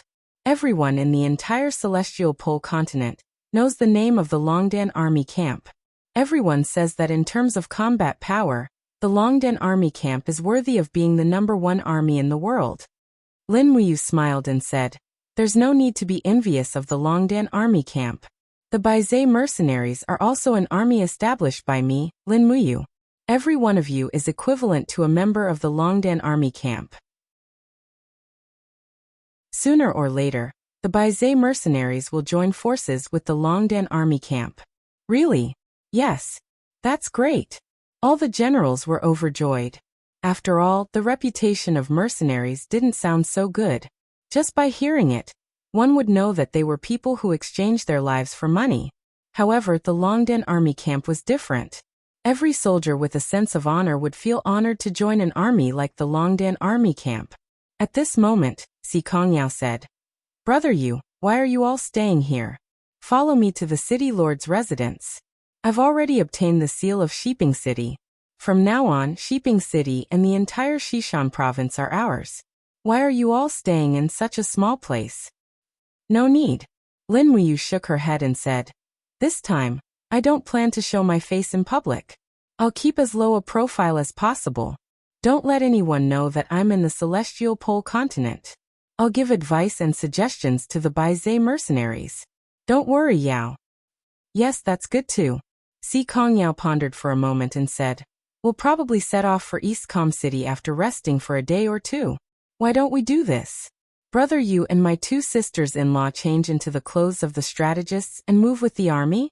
The people of the Celestial Empire will only pay attention to how many war horses and elite soldiers we have. They won't care how many strategists we have." "Yes, that's good too." The heavy snow was still falling. Suddenly, a violent voice came from downstairs. "Brat, get out here. Your grandpa Jingnan is here to settle the score with you." Jingnan. Lu Bai was stunned. "Isn't that the nephew of the prefectural governor Jing Shou? What is he doing here?" "He's here to settle the score with me." Lin Muyu smiled helplessly. Si Kongyao was confused. How did brother offend someone like him? "I can't help it. Your two sisters-in-law are too beautiful." Lin Muyu laughed out loud. Qin Yin and Tang Xiaoxi blushed. They didn't know how to respond. Lu Bai clenched his fists and said, "Who cares? Lin General, you wait here. I'll go down and deal with this brat first. Shiping City is now our world. How long does he think he can do anything? There's no hurry. I'll go and take a look. I don't want him to hurt the innocent." "Yes." Lin Muyu pushed open the door and jumped into the courtyard. She floated down with the snowflakes and saw torches in front of her. This time, Jingnan had brought a lot of people with him. There were at least 50 of them, and they were all dressed in military uniforms. Many of them were the guards of the prefecture. The strongest one could even condense the king's fighting flame. "Brat, you have guts." Jingnan fiercely pulled out his sword and pointed it at Lin Muyu. He said, "Don't you know whose territory you're in? How dare you be so arrogant? You're simply courting death. Guards, this man is a human trafficker.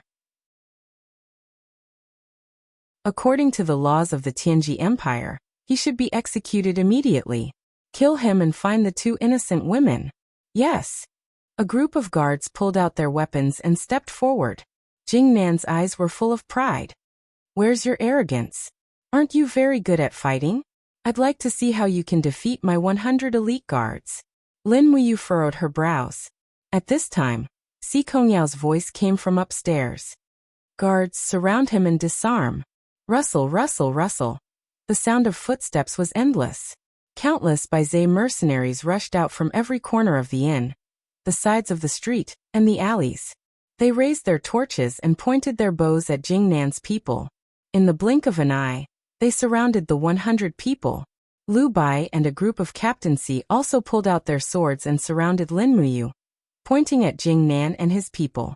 Under the shining light of the torches, the 3 golden stars on the necks of Lu Bai and the other generals were very bright. In the celestial pole land, a person with a 3-star military rank was a lieutenant of at least 5,000 people. This also meant that the status of this group of people was higher than Jingnan. Moreover, there were more than a dozen of them. What kind of lineup was this? Lin Muyu smiled lightly. "With these people, I can afford to offend you, right?" Jingnan seemed to be petrified for a moment. What's going on?" Si Kongyao descended from the sky. Jingnan immediately knelt down. Greetings, greetings, eldest Miss Si Kongyao. Si Kongyao said coldly, what is young Master Jing Nan doing here in the middle of the night? I didn't know eldest Miss was also here. I just came to find a human trafficker. Human trafficker? Si Kongyao sneered. There are no human traffickers here, only distinguished guests. Guards, disarm and throw Jing Nan into the dungeon. He will be sentenced to 1 year. The reason is he offended me. The rest of you, become Baizé mercenaries and follow me into battle. Yes. Jing Nan's face was ashen. He looked at Lin Muyu from afar. Only then did he understand that the youth in front of him was not someone he could afford to offend. As for the two beautiful women, how should he put it? In this world, those stunning beauties that could cause the downfall of a city and country were generally not people that ordinary people could touch. Although it was cruel, this was the truth. Chapter 962. On the 5th of December, the sky cleared up. Baizé's 180,000 mercenaries left Shiping City in a grandiose manner, leaving less than 5,000 people to defend the city. At the same time, they took 10,000 soldiers from Shiping City to serve as backup troops. Lin Muyu, Qin Yin, and Tang Xiaoxi were mixed in with the strategists. They had all changed into black robes. All the strategists were hidden in the dark, which was why they wore black robes. They never showed their faces to others. However, a sword hilt wrapped in black cloth protruded from Lin Muyu's cloak, making people feel somewhat stifled. Even though she was a strategist who could fight. She wasn't weak like the others. Si Kongyao rode alongside Lin Muyu. The army passed by in a grandiose manner. The armored cavalry opened the way, and the grain carriages escorted the rear. As they were fighting on their own, there was no need to bring too much rations. After entering Eastcom province, the local government would prepare rations for the army. The cold wind howled, causing the war flag to flutter. Si Kongyao narrowed her beautiful eyes and said, Brother Yu, we just received news that Qinyu's army has surrounded Eastcom City. Gong Shangming has led nearly 300,000 troops to defend Eastcom City. There are also nearly 200,000 scattered troops outside. Qinyu has 500,000 troops surrounding the city. What should we do? If we attack from the inside and outside, we might have a chance of winning. Doesn't Qinyu still have nearly 400,000 troops that he hasn't used? These 400,000 troops can attack us at any time. If we really go to help them, I'm afraid we'll become their main target. Lin Muyu smiled faintly. Besides, Yao, you and Bai worked hard to raise our 180,000 troops. This time, I don't plan on letting your 180,000 troops join the main battle. We're not fighting the main battle. Si Kongyao was shocked. Even Liu Bai was stunned. Lin General, if we don't fight head-on, how can we defeat the enemy? Qinyu's million-strong army isn't paper. They can be blown away with a single breath. If we don't bleed them, I'm afraid they won't know how powerful they are. It's impossible for them to retreat from Eastcom province. I know. Let's talk after we enter Eastcom province. Have we sent out our scouts? They've been released. Give me a detailed map of Qinyu's army's distribution and supply routes within 3 days. Yes. Tang Xiaoxi leisurely rode on her horse as she looked at the scenery on both sides. With Lin Muyu overseeing the Baizé mercenaries, she didn't need to worry about anything. After all, Lin Muyu had fought in wars for so many years. She was talented enough to be the master of the generals in the Heaven Pole continent. As long as Lin Muyu wanted to win, it was impossible for her to not win. Qin Yin would also secretly open her eyes of blazing dawn to look at the surrounding scenery from time to time. She had already learned to control the domain power of the eyes of blazing dawn. Although she hadn't reached the point where she could control it freely, she was able to open her eyes and no longer launch indiscriminate pressure attacks. At the very least, when she wasn't hostile, the people around her wouldn't feel too much pressure. So the snowy scenery in the Heaven Pole continent is also so beautiful, Qin Yin whispered. Lin Muyu also lowered her voice and chuckled. Yes, but Xiao Yin, don't worry. Sooner or later, every inch of this land will belong to us. And the entire Heaven Pole continent will also be included in our Great Qin's version. Qin Yin trembled slightly. Brother, have you really decided to go on an expedition across the sea? Yes, but we still need some time. At most 3 years, at least 1 year. We need to make sufficient preparations before we can make a decision. Lin Muyu looked straight at her and said, Xiaoyin, do you think I've changed? Yes, a little. Qinin nodded. If it was in the past, brother, you most likely wouldn't take the initiative to attack others. There's no other way. If we attack first, we'll be controlled by others. Lin Muyu heaved a sigh of relief, her gaze deep as she said, When I know that the opponent will deal a fatal blow, I can't be soft-hearted anymore. I don't want the people I care about to die one by one and leave me. Yes, Xiaoyin will do her best to support you. After we're unified, let's ascend? Brother Demon Emperor and Fairy Xiao in East Heaven will definitely look forward to our ascension. After that, our names will be listed in the Heaven Realm's Immortal Register. Yes. 3 days later, it started snowing again. The army finally entered Eastcom province and was less than 500 kilometers away from the battlefield in Eastcom City. However, Lin Muyu instructed Si Kongyao to pass down an order not to rush to Eastcom City at full speed. Instead, they would rest once a day in the provinces and counties along the way. They would only travel a distance of 25 kilometers a day. At the same time, they would constantly send out scouts to gather information on the battlefield.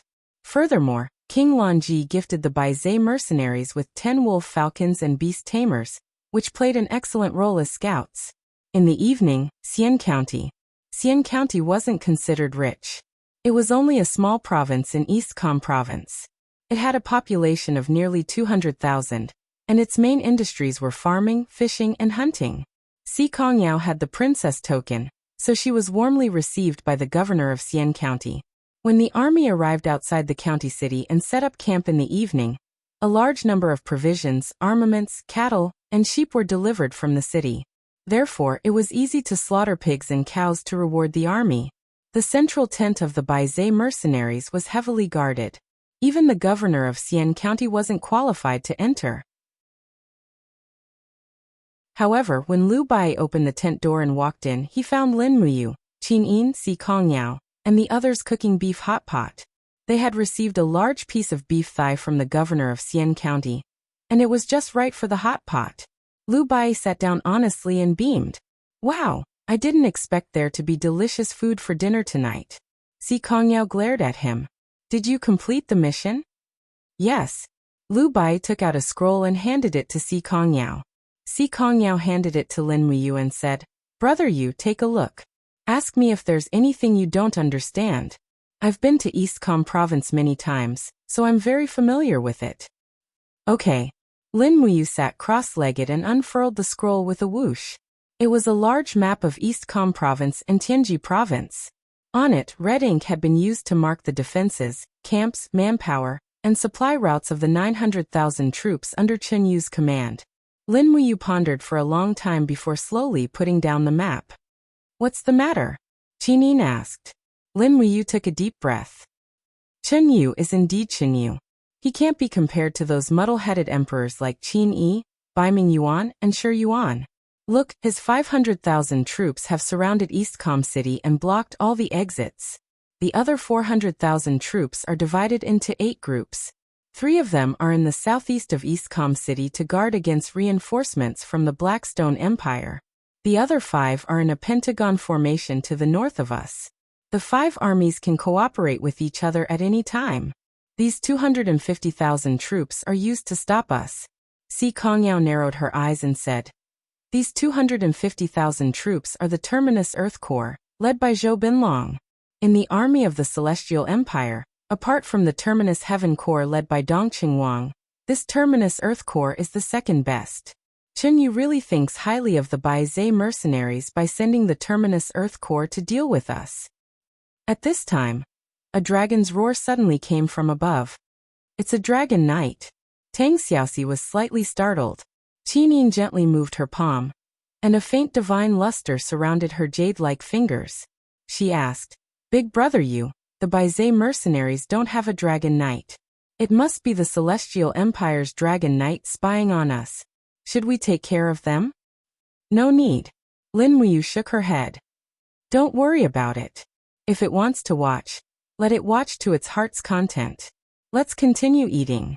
Unless it's absolutely necessary, the three of us shouldn't expose ourselves. I don't want to officially break off relations with Chinyu for the time being. After all, we are still allies on the surface. Si Kongyao started to feel uneasy. She frowned and said, then, Big brother we are less than 400 li away from the terminus Earth core. Their cavalry can rush here in a day and night. Are we really going to sit here and wait for death? Yao, pass down the order to strengthen the defenses. After setting up camp, we must immediately dig fortifications and bury antlers. The spear soldiers will be stationed at the periphery. The archers will be behind them. The cavalry will be in the middle. Even if they rush here to attack, they will be tired cavalry. We have the spear soldiers and archers. Why would we be afraid of a tired cavalry? Si Kongyao smiled gently and nodded. Yes, I understand. At that moment, Si Kongyao felt that Lin Muyu was truly an exceptional general. It was as though as long as he was by her side, victory would be in her grasp. There was nothing to worry about. When Lin Muyu gave the order, he revealed a calm and confident look. This was something that Si Kongyao had never seen before. The young lady's heart thumped, but in front of Qin Yin and Tang Xiaoxi, Si Kongyao could only control her emotions. So be it. Calling someone I like brother and sister is better than being strangers. Lu Bai rubbed his hands together. Let's eat hot pot. Let's eat hot pot. Lin Muyu glared at him. What are you eating for? Go and give a new order before eating. Ah, there's another order? Yes, send the scouts out again. Why haven't we already found out the details of the army? The distribution of rations, the amount of rations stored, the amount of rations being transported, and the details. I need all of these. If we just do a rough investigation, it will harm the entire army. Yes, this subordinate understands. Lu Bai was solemn. He placed the helmet under his armpit and bowed before leaving. Qin Yin was surprised. Big brother what are your plans? Rations, it's still rations. Lin Muyu muttered to herself. The Celestial Empire's 900,000 people entered Eastcom province, but they didn't manage to conquer any of the cities along the way before they surrounded Eastcom City. Therefore, most of the Celestial Empire's rations have to be transported from the mainland. However, the two places are separated by such a huge forest of no return. Their rations route must have been approved by the Demon Empress, so we just need to cut off the rations route and secretly send people to burn their granaries. Think about it. How much rations do 900,000 people need to eat in a day? In less than 5 days, they will have to kill their horses to appease their hunger. In less than half a month, I'm afraid the Celestial Empire will collapse without a fight. Once they flee, without any cavalry, our cavalry will be able to chase after them. 900,000 troops. It'll be good enough if half of them can return to the Celestial Empire. Si Kongyao's little mouth was agape. This was the true definition of a famed general. This was the penetrating insight that a famed general should have. Lu Bai and the rest were only thinking about the battle before them, but Lin Muyu was already thinking about the battle that would happen a month later. The difference in their ability to grasp a war was like heaven and earth.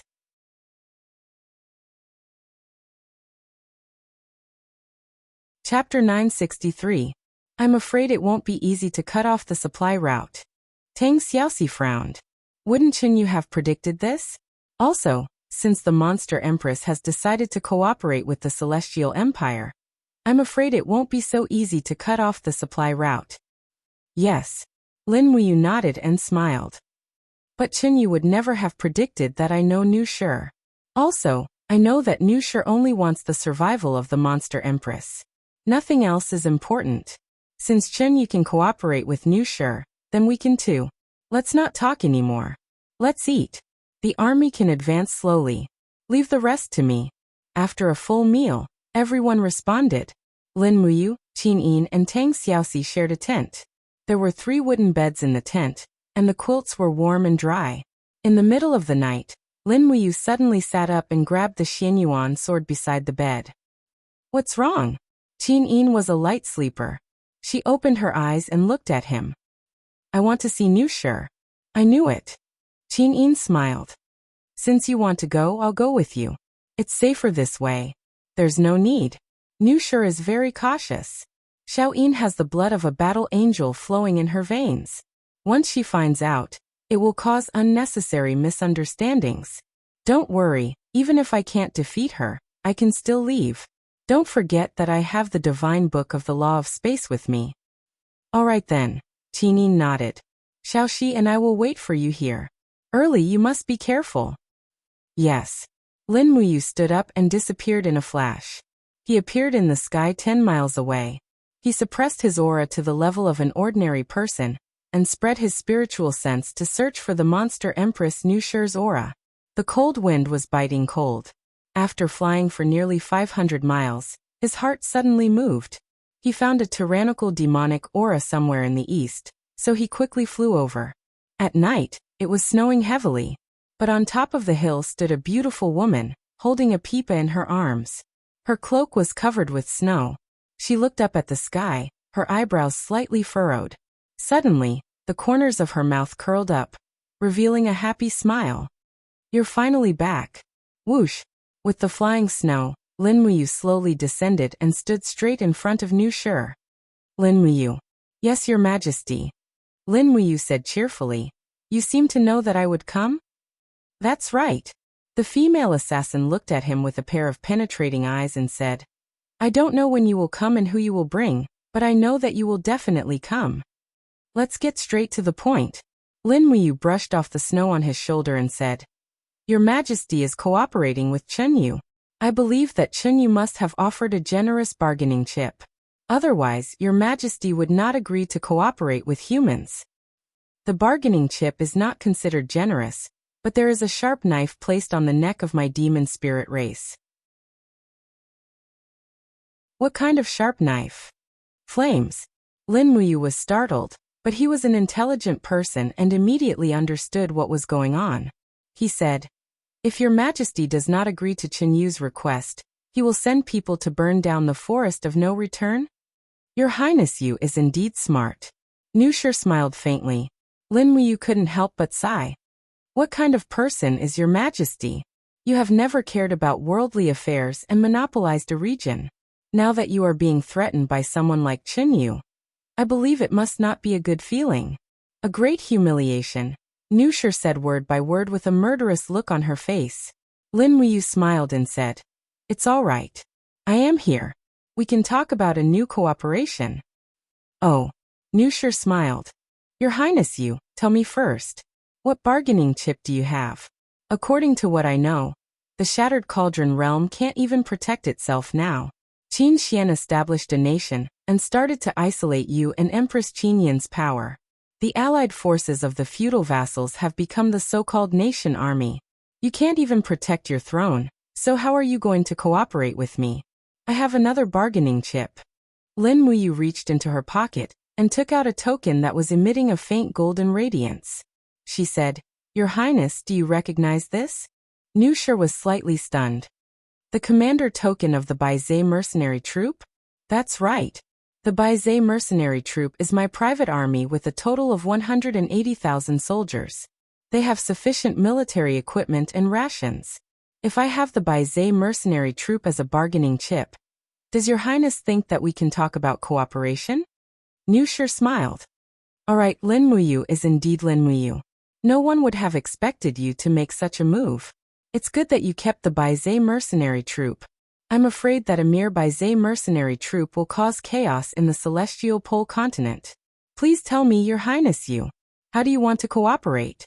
Lin Muyu was not in a hurry to answer. Instead, she took out an umbrella from her cosmos sack and opened it with a swoosh. She walked forward to shield the demon empress from the wind and snow. She smiled and said, This place is really not suitable to talk about such a big matter. Nushur couldn't help but smile. She felt warmth in her heart. She was the demon spirit king, and was born with unparalleled beauty.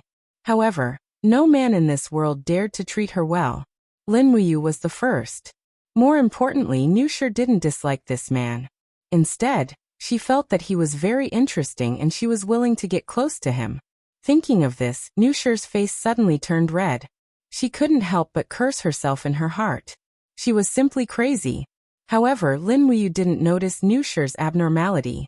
She continued, Your Highness gave up a supply route in the Forest of No Return, allowing the Celestial Empire to pass through the Forest of No Return. This is the biggest bargaining chip that Chunyu can use to cross the Forest of No Return to attack the Tianji Empire. Without this supply route, I'm afraid that Chunyu's million-strong army will be nowhere to go. Nusher was stunned. Your Highness, you wants me to cut off the supply route? You don't have to do it yourself. The Baizé mercenaries can do it for you. All Your Highness has to do is order the Demon Spirit Army not to attack the Baizé mercenaries. I don't even need Your Highness to use a single soldier to help me. You can just watch from the sidelines. Then, what benefits does our Demon Spirit race have? Too many.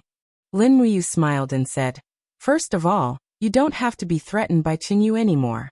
Once Chunyu's army is defeated, he won't even have the strength to set fire to the Forest of No Return.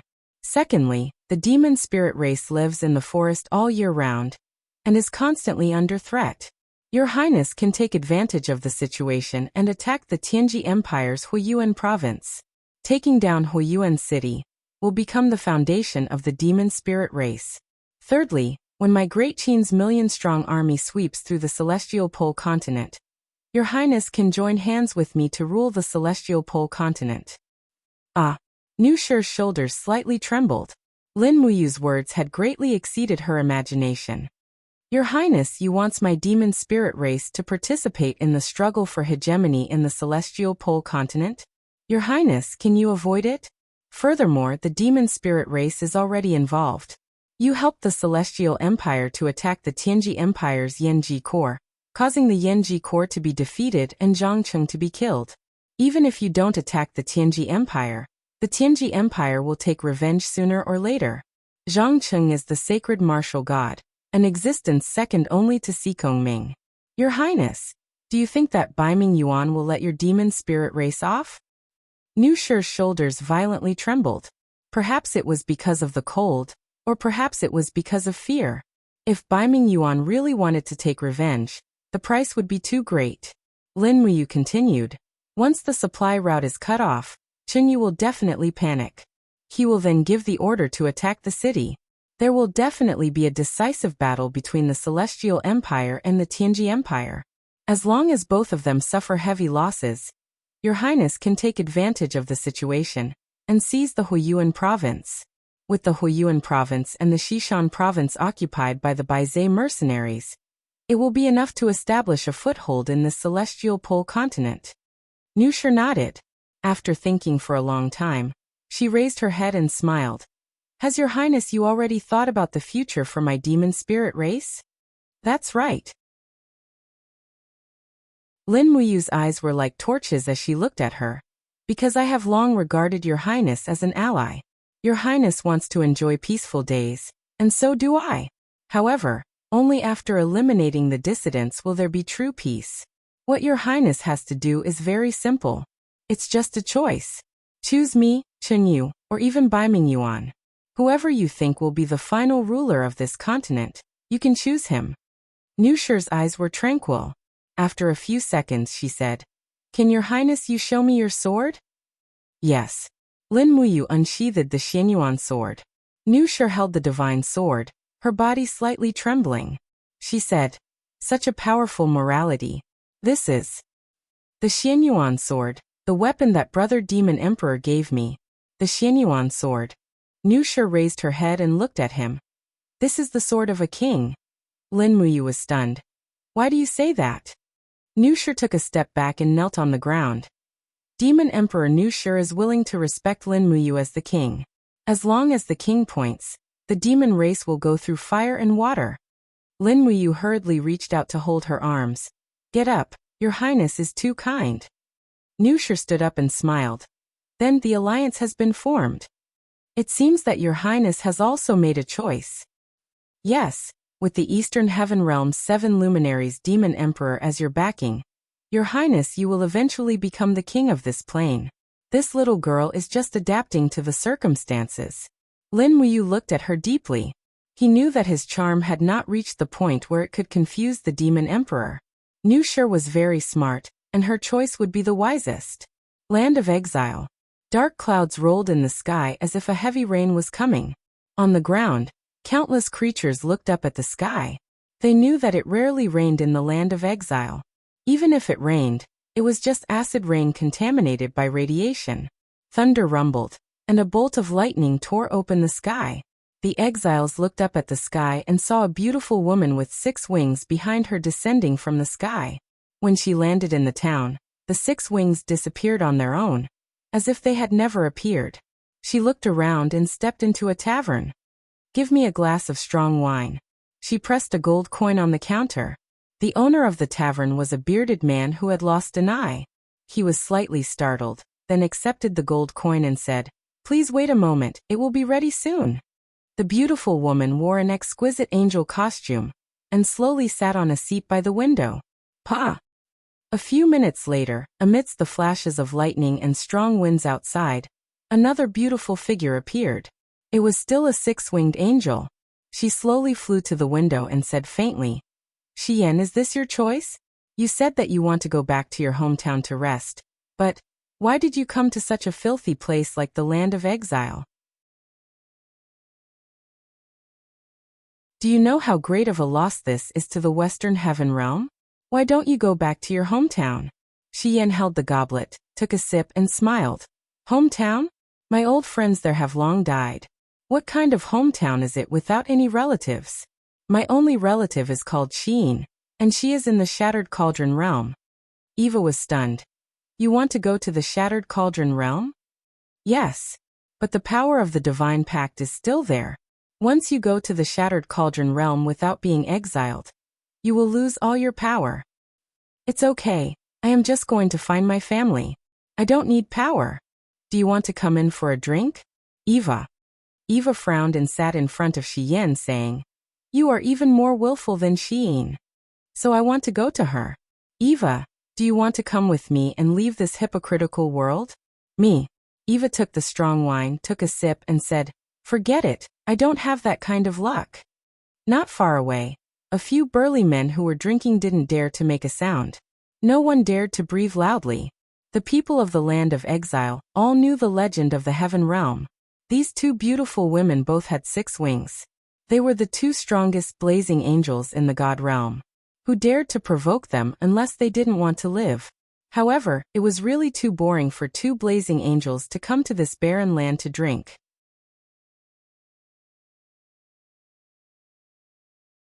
Chapter 964. Tell me, what are you thinking? Eva held her goblet and looked indifferently at Xian, her best friend who had known her for over 10,000 years. "Actually, I don't have any thoughts. I'm just very confused." Xian put down her goblet, raised her hands behind her head, and lay lazily on the dirty sofa. "Also, I'm tired. I don't want to continue working meaninglessly." "Tired?" "Yes. For tens of thousands of years, we've experienced many massacres. Every time, I firmly believed that what we did was for judgment and justice. But now, it seems that isn't the case. We're just trying to protect our position as the master of the god realm." Xian laughed self-deprecatingly. "I originally thought that I was a blazing angel who defended the Western divine realm. But now it seems that I'm just an executioner. For our own selfish desires, we've caused the mortal world to be at war for years. Many living beings have died because of us. This isn't something that the god realm should do. Gods should pity the common people and not treat mortals as ants." "Are you blaming the ruler?" Eva asked with a smile. "No, I'm not." Xian shook her head, but felt that such a denial was too weak. Maohua took another sip of wine and said, "Just as you said, the ruler's actions over the past year have indeed exceeded the standards of a ruler of the god realm, and he is more like a tyrant. But Xian, you should also look at it from another perspective. The rise of the East Heaven Court has caused the other 3 great heaven realms to feel that they are in imminent danger. At this time, the ruler has already lost his composure. Is it too much to do so many things in order to protect his ruling position in the West Heaven realm?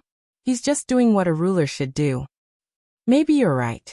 Xian's gaze was indifferent. "After I signed a divine contract with Xiao, why can the 7 luminaries Demon Emperor and Xiao abide by it, But not the Lord Ruler? Were the 7 luminaries Demon Emperor and Xiao not worried about losing the Shattered Cauldron realm and Lin Muyu? They are worried as well, but they don't want to trample on their own dignity and principles. Just like Lin Muyu and Xiyin, they have their own principles and bottom lines that they will never be willing to violate. As for the Lord Ruler, he has already lost all of his bottom lines. Eva was stunned. She muttered, You're very angry at the sovereign? Or rather, I'm disappointed. Xiyin looked out of the window, her eyes as clear as water. That's why I've decided to leave the immortal world and become immortal, to pursue the life I want. Even if I can't achieve eternal life, at least I want to truly live once. Why don't we go through the Star Cavern? Eva looked straight at her. Because I don't want to continue supporting the Divine Pact. This is a meaningless Divine Pact. Xiyin suddenly stood up and said, Time's up. Eva, I'm going to the Shattered Cauldron realm to look for Xiyin. What about you? Eva pursed her red lips and said, The Western Divine Realm is in chaos now. Due to the overbearing attitude of the East Heaven, all the great families are in a state of panic. The flames of war have already been ignited at the borders. I have to lead the Divine Race Army to quell the chaos. Sigh, it's not too late for you to change your mind now. At least you still have your blazing angel cultivation. However, once you go to the Shattered Cauldron realm, you will trigger the Divine Pact and lose everything. Lose everything? Xiyin smiled and shook her head. No, I still have Xiyin. I heard that Terralyn Lake and the others are still in the Shattered Cauldron realm. Following Xiyin is equivalent to betraying the Western Divine Realm. The Sovereign definitely won't let them off. So I have the responsibility to lead them to a path of survival. Can you still lead them to the light after losing your godly power? Why? You don't believe in my ability? Xiyin smiled and gently opened her palm. A small sword of light condensed at the tip of each of her fingers. She smiled and said, Eva, don't forget that we have sparred countless times over the years. You have never won against me even once. I admit that the 7 slashes are indeed powerful. However, can you still use the 7 slashes without your godly power? Eva frowned. How about this? After I return to the Western Divine Realm, I will immediately look for Li Fei and have her descend to the mortal world to find you. Li Fei's strength is not bad. At the very least, she can ensure your safety. There's no need. Don't let anyone find me. Why? I don't want to be a blazing angel anymore, Xiyin said very calmly. However, Eva was stunned. She could hardly believe that Xiyin would say such a thing. Blazing angels were existences that were almost ultimate gods. What kind of person would be willing to give up such a noble identity? All right, Eva, I'm leaving.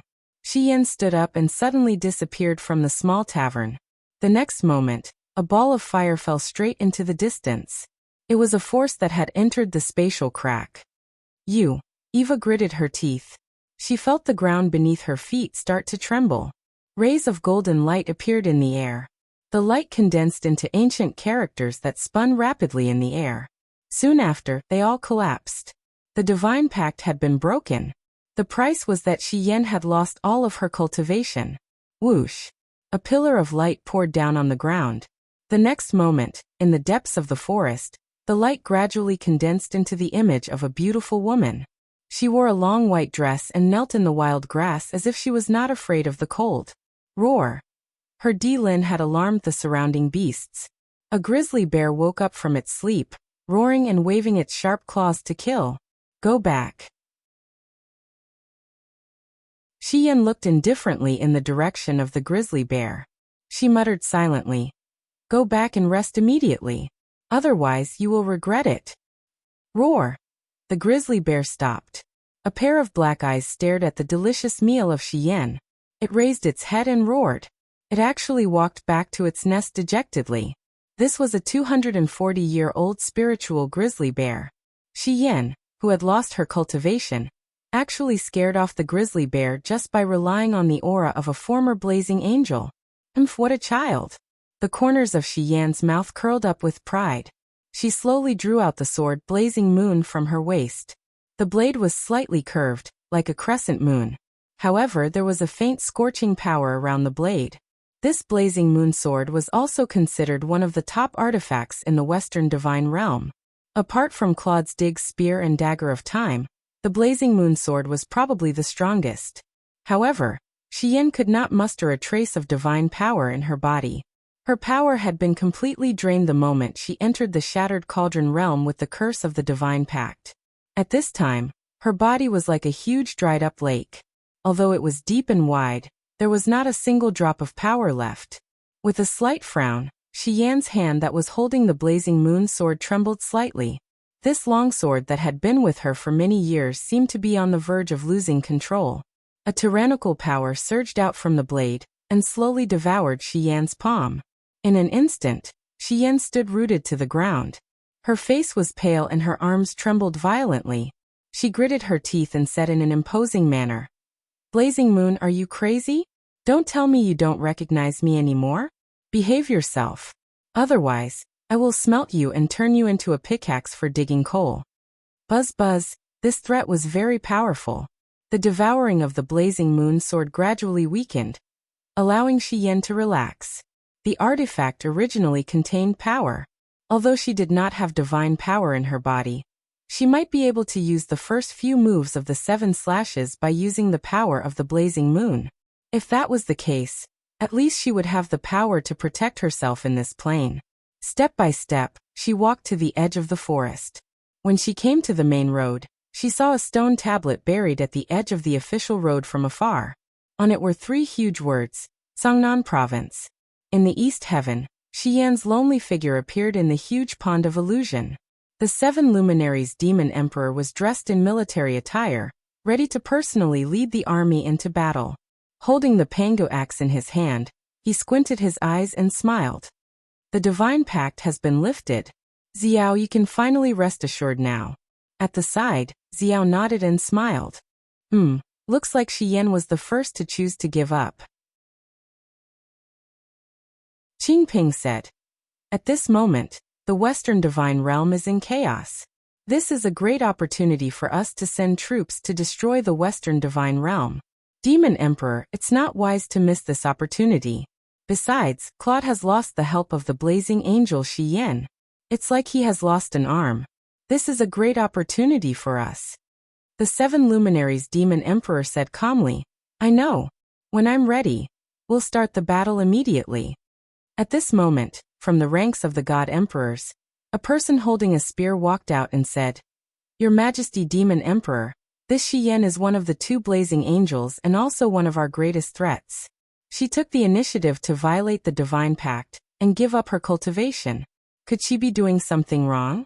I suggest that we immediately send a God Emperor to the lower realm to kill Xian. We'll cut the weeds and eliminate the roots. We'll make the Western Divine Realm lose the strongest blazing angel." The 7 luminaries Demon Emperor looked at the group of God Emperors from afar and said, "What do you think?" The gods were stunned. One of them stepped out and said, "Your Majesty Demon Emperor, I think it's feasible. For now, we haven't figured out Xian's real goal. The most direct way to solve the problem is to kill Xian and make all their plans go up in smoke. Is there anyone else who thinks so?" The other God Emperors nodded one after another. "Yes, cut the weeds and eliminate the roots." Xiao frowned slightly and looked at the 7 luminaries Demon Emperor, but she didn't say anything. The 7 luminaries Demon Emperor slowly sat on the God King's seat and pointed at the crowd. He scolded while spitting saliva. "That's why I said you are rookies who have been cultivating for thousands of years and haven't improved. Do you know why? Your mental state is too weak. We are gods. We should be thinking about creating the world and taking pity on all living things. But all you think about is fighting and killing all day long. When will you ever reach the 99 God Emperor realm?" The gods trembled with fear. None of them dared to say anything. The 7 luminaries Demon Emperor had an arrogant look on his face. "Don't talk nonsense with me. Immediately prepare to attack the Western Divine Realm. Also, Xiao, you don't have to go to war. Just watch over the Shattered Cauldron realm, and inform me immediately if there are any strange movements." "Yes, Demon Emperor." Xiao smiled happily. "Then, what about Xian? Protect her well. If she encounters any danger, go to the lower realm at any time."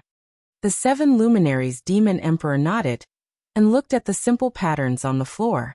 He said, "No matter what, she is Yu Yu's sister-in-law. If anything happens to Shi Yan, I won't be able to face it."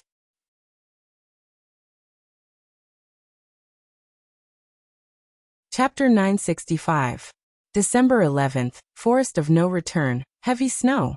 The roads in the Forest of No Return were rugged. Only one of the mountain roads was relatively flat and could still be used to transport supplies. This road was called the Coiled Snake Road and was extremely winding.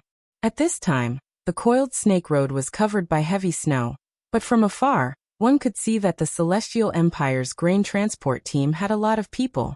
There were at least 5,000 of them. A large group of people at the front swept the snow and cleared the road. At the back, there were cavalry on war horses helping to drag the grain carts that were stuck in the mud. At the same time, there were 2 dragon knights hovering in the air. Sending 2 dragon knights to protect the grain route was enough to show how cautious Chen Yu was in using his troops. However, this time, he was destined to fail. On the mountain ridge behind the Coiled Snake Road, the densely packed cavalry and archers were already ready. Banners fluttered in the cold wind. Lu Bai, Si Kongyao, and the others stared at the 2 dragon knights in the air. "Is there no problem?" Lu Bai frowned and said, "Are these 2 dragon knights blind? We are so close, but they actually turned a blind eye to the 10,000-strong army?" Lin Muyu said, "Don't talk nonsense. Her Majesty the Female Slayer has set up a blinding enchantment in our entire area. Even the dragon knights can't see it." The Female Slayer wore a white cloak and glared at Lu Bai. Lu Bai's heart almost stopped. Qin Yin smiled and said, "Then when do we make our move?" "Don't rush. Wait until all the grain carts arrive at the Coiled Snake Road." Lin Muyu's eyes were cold and said, "There are at least 500,000 dawn of grain. This is at least 10 days' worth of rations for Chen Yu's 1 million troops. As long as we cut off their rations, Chen Yu will be begging for death." Si Kongyao chuckled and said, "How do we make our move? Let's get rid of these 2 dragon knights first." Lin Muyu squinted at the sky and said, "In a while, Xiao Yin and I will go up together. Each of us will kill one of them before they release the wolf falcons. Xiao Shi will lead Bai and Yao to attack from the ground. Remember, leave some alive and try to ensure that their armor is intact." "Why?" Lu Bai asked. Lin Muyu looked at him as if he was an idiot and said, "Tell me, what are we doing now?" "Intercept their rations." "But there's nothing else." Lin Muyu face-bombed. "Bai, you idiot, you're thinking of killing 2 birds with 1 stone. Don't forget that Chen Yu has at least 1 million dawn of grain in Lanha County, 10 miles east of Eastcom City. If we don't burn down the Lanha County granary, I'm afraid Chen Yu will be able to hold on for a while. We'll change into the Celestial Empire's grain carts here and sneak into Lanha County's granary. Only then can we burn down Chen Yu's last hope." "I understand." Lu Bai cupped his fists and said, "Lin General is truly smart. This is just the basic strategy for marching troops. Read more when you have time." Yes. 30 minutes later, the operation began. The drums on the mountains sounded in unison. Swoosh, swoosh. 2 beams of light shot into the sky. Lin Muyu's Xianyuan sword had already been unsheathed, and the blade slashed straight at the dragon knight on the left. Chaotic light. Ah. The dragon knight hurriedly pulled out his sword to block, but how could he block it? Lin Muyu's sword borrowed the power of the mountains and broke the dragon knight's sword with great force. The Xianyuan sword cut into the dragon knight's armor with unstoppable force, and blood splattered everywhere. In just an instant, the dragon knight, who had the cultivation of the 15th level of Grotto Heaven, was killed. In another direction, Qin Yin's stellar sword had also killed another dragon knight. The first strike of Shi Yan's 7 slashes, split, was extremely lethal. On the ground, the sounds of killing rang out. Tang Xiaoxi turned into a fiery light and shuttled through the crowd of the grain carts. She held the Dig's spear in her hand, and the tip of the spear turned into fiery light as it flew out continuously. This allowed the Baizé mercenaries to seize absolute dominance on the battlefield with almost no losses. In less than 10 minutes, more than half of the 5,000 grain carts of the Celestial Empire were killed. The remaining 1,000 or so surrendered. Their fighting spirit didn't seem to be very strong. Under Lin Muyu's orders, the Baizé mercenaries imprisoned these 1,000 cavalrymen, and Liu Bai selected 1,000 elites. They put on the clothes of the grain carts and escorted the grain carts to Lanha County. Watching the grain carts leave, Liu Bai sighed. I taught these 1,000 people personally. Lin General, do you think they can come back alive? Most of them can't. Lin Muyu said. Liu Bai's heart turned cold. But Lin General, you told them that as long as they burn the granary, they can enter the stables, steal the war horses, and escape. If I didn't say that, they definitely wouldn't be willing to go. Lin Muyu exhaled a breath of hot air and rubbed her cold palms. I can only give them hope and let them complete this impossible task. What kind of person is Chen Yu? He's good at scheming. His granary will definitely be heavily guarded. Even if they go in, it will be very difficult to get out. But Liu Bai was stunned. Sikong Yao, who was at the side, patted his shoulder and said, Commoner, you should also understand the principle of not being merciful in commanding an army. You can't bear to let the officers and soldiers throw away their lives. This is the reason why you are qualified to be a general. But Big Brother Yu can do this. This is the reason why he is qualified to be a marshal. If even he is as indecisive as you, then this battle has already been lost. Lin Muyu was silent. She quietly turned around and sat on a rock. She didn't even sweep away the snow on the rock. Are you all right? Qinin quietly accompanied her. I'm fine. Lin Muyu raised her head to look at her and smiled.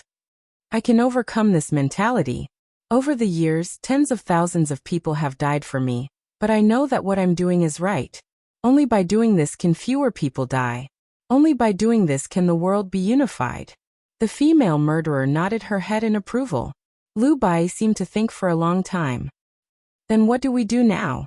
Continue to seal off the Celestial Empire's grain routes, mine stones, and build fortresses along their retreat routes. Lin Muyu stood up and said, Since we've already formed an alliance with the demonic spirit race, we can't lead the Celestial Empire's army into the forest of no return. I want Chen Yu's defeated army to return through the Blackstone Empire, and have them fight the Blackstone Empire again. Liu Bai stood there in a daze. At this moment he finally understood what war was. War was death and slaughter. It was all about schemes and strategies regardless of the cost. Yes, this subordinate understands. When he looked at Lin Muyu again, there was more respect in his eyes. Perhaps it was as Si Kongyao had said, he had too many things to learn from Lin Muyu. On the 15th day, the Lanha County's granary caught fire. Chen Yu immediately led 30,000 soldiers to extinguish the fire. After a day and a night, the fire was extinguished. However, the granary had turned into ruins in the middle of the night. Dust from the burning of the grains fell from the sky, covering every corner of the Lanha County. It made people feel despair. Rustle, rustle, rustle. Chen Yu's battle boots stepped on the muddy ground. He was dressed in a golden military uniform. His expression was extremely ugly as he lightly said, Where are the supplies? A general cupped his fists. This official is here. How much rations do we have left? How many days will it last? The rations in the various camps are enough for 3 days.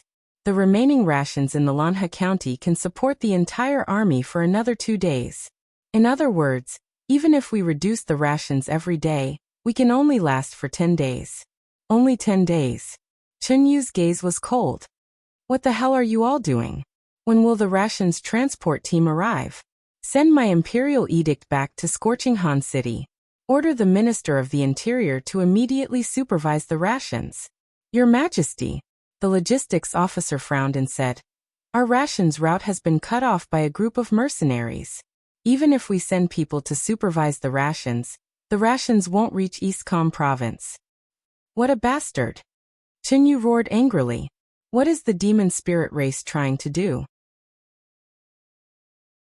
At the side, Liao Yang cupped his fists and said, Your Majesty, the demon spirit race's army withdrew 5 days ago. Most of them returned to the forest of no return. It seems that the demon empress has given up on cooperating with us. Fickle. Chen Yu's palm landed on the wall, leaving a clear palm print. He frowned and said, "Is there no other way?" "Yes, we can send a small army to the surrounding cities to collect and purchase rations, but the amount won't be too much. The only way is to break into Eastcom City. There are more than 50 granaries in Eastcom City. Once they are breached, we will have an endless supply of rations. Furthermore, the defending general, Gong Xiangming, is just a weak scholar." "Gong Xiangming? He's just a defeated opponent of Lin Muyu." Chen Yu took a deep breath and said, "Order the army to attack the city quickly.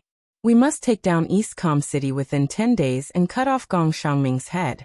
Also, send a small army to collect rations. Even if it's looting, they must get rations for me. Don't reduce the army's rations. I can't let the soldiers go hungry while fighting." "Yes, Your Majesty." A day later, the 500,000-strong army of the Celestial Empire attacked the city. The entire Eastcom City was engulfed in the flames of war. Although Eastcom City was an isolated city, it was rich in resources and sturdy. The ones who were even more anxious were the Celestial Empire's army, which had lost their rations. After 3 days of attacking, both sides suffered heavy losses. The city was covered in corpses. The Celestial Empire's advantage was the number of dragon knights. More than 300 dragon knights circled above the city, slaughtering soldiers and burning the granaries. They were unscrupulous. In the blink of an eye, the ancient city of Eastcom was reduced to ruins. Smoke rose into the sky from within the city, and the people were in dire straits. "Urgent report." A messenger rushed into the tent, panting. "Marshal, we just received news that Baizei's mercenaries have set off. They have entered the forest of no return, and have cut off the Celestial Empire's rations." "Oh." Gong Xiangming pressed his hand on the map on the table and said, "No wonder Chen Yu attacked the city like a madman. So their rations have been exhausted. Ha ha ha, that's great. Have you found out who's commanding the Baizei's mercenaries?" "Lu Bai and Si Kongyao." "That's impossible, right?" Gong Xiangming frowned. "Lu Bai is just a peasant, while Si Kongyao is the beloved daughter of the celestial bliss sex Si Kongming. How could they hit the nail on the head? Investigate further. The Baizei's mercenaries must have an expert commanding them. Otherwise, they wouldn't have used such bold and brilliant tactics." "Yes." Gong Xiangming racked his brains as he sat there, muttering to himself, "Who is it? Who is so powerful?"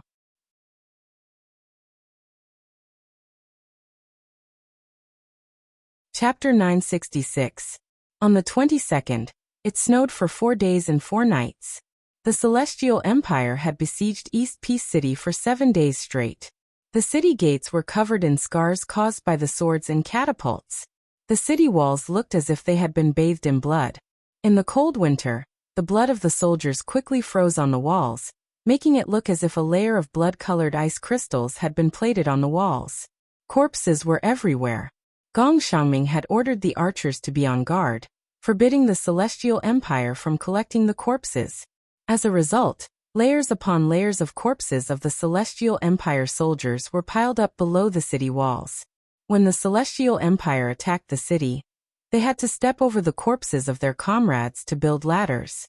It was as if the corpses had become part of the siege equipment. Late at night, the Celestial Empire's main camp ran out of food.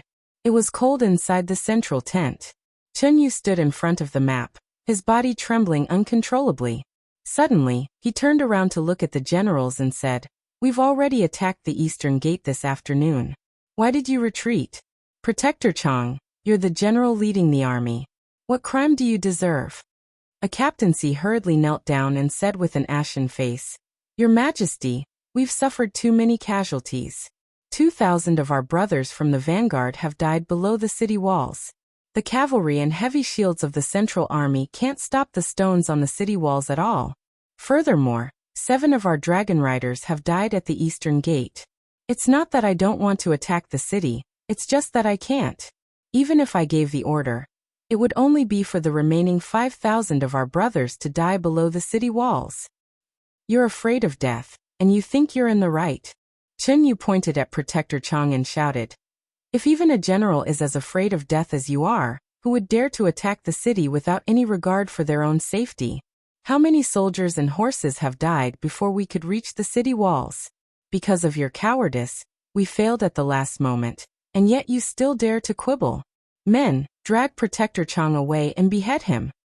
Your Majesty, this general is innocent. Protector Chang knelt on the ground, but he was pulled away by a few guards. In the blink of an eye, a bloody head was presented to Chen Yu, but no one dared to say a word. After attacking the city for 7 days without any results, they had lost at least 150,000 soldiers. Chen Yu needed to vent his anger, and Protector Chang was just unlucky. How's the situation in the city? Chen Yu looked at everyone coldly. None of the commander-level generals dared to make a sound. Only Liao Yang slowly walked forward, cupped his hands and said, Your Majesty, according to what I know, our army used the Dragon Knights to descend from the sky and burn the granaries on the first day of the siege, burning most of the stored food in Eastcom City. The food has decreased, and the 200,000 soldiers in the city can only continue to forcibly collect food from the commoners. As a result, the commoners in Eastcom City have been complaining incessantly. At this point, we can already see people exchanging children for food. Many commoners have not eaten for 3 to 5 days, and almost all the tree bark and roots in the city have been eaten up. Chen Yu said indifferently, It seems that Gong Xiangming won't be able to hold out for much longer. The commoners in the city are exchanging children for food, which means that Gong Xiangming's military rations have been exhausted. As long as we surround the city, we can take down Eastcom City in one go. Men, take my order and deploy the Terminus Earth Corps. Let them participate in the attack. Yes. Liao Yang frowned and said, Your Majesty, our army's food supply has also been cut off. When did this happen? This morning. It's already night now, and there are still many soldiers who haven't even eaten lunch. Many moldy and rotten grains have been taken out to be boiled, but it's still a drop in the bucket. It's not enough. Do the soldiers know about the food shortage? Not yet. Qingyu took a deep breath. But we can't let them know. Pass down the order, say that the grain transport team has been delayed on the way, and will definitely arrive within a day. In addition, kill the 10,000 war horses of the Terminus Heaven Corps' Vanguard Battalion to save the situation. The Terminus Heaven Corps was Dongqing Wang's heart, and the Vanguard Battalion was the elite cavalry of the Terminus Heaven Corps.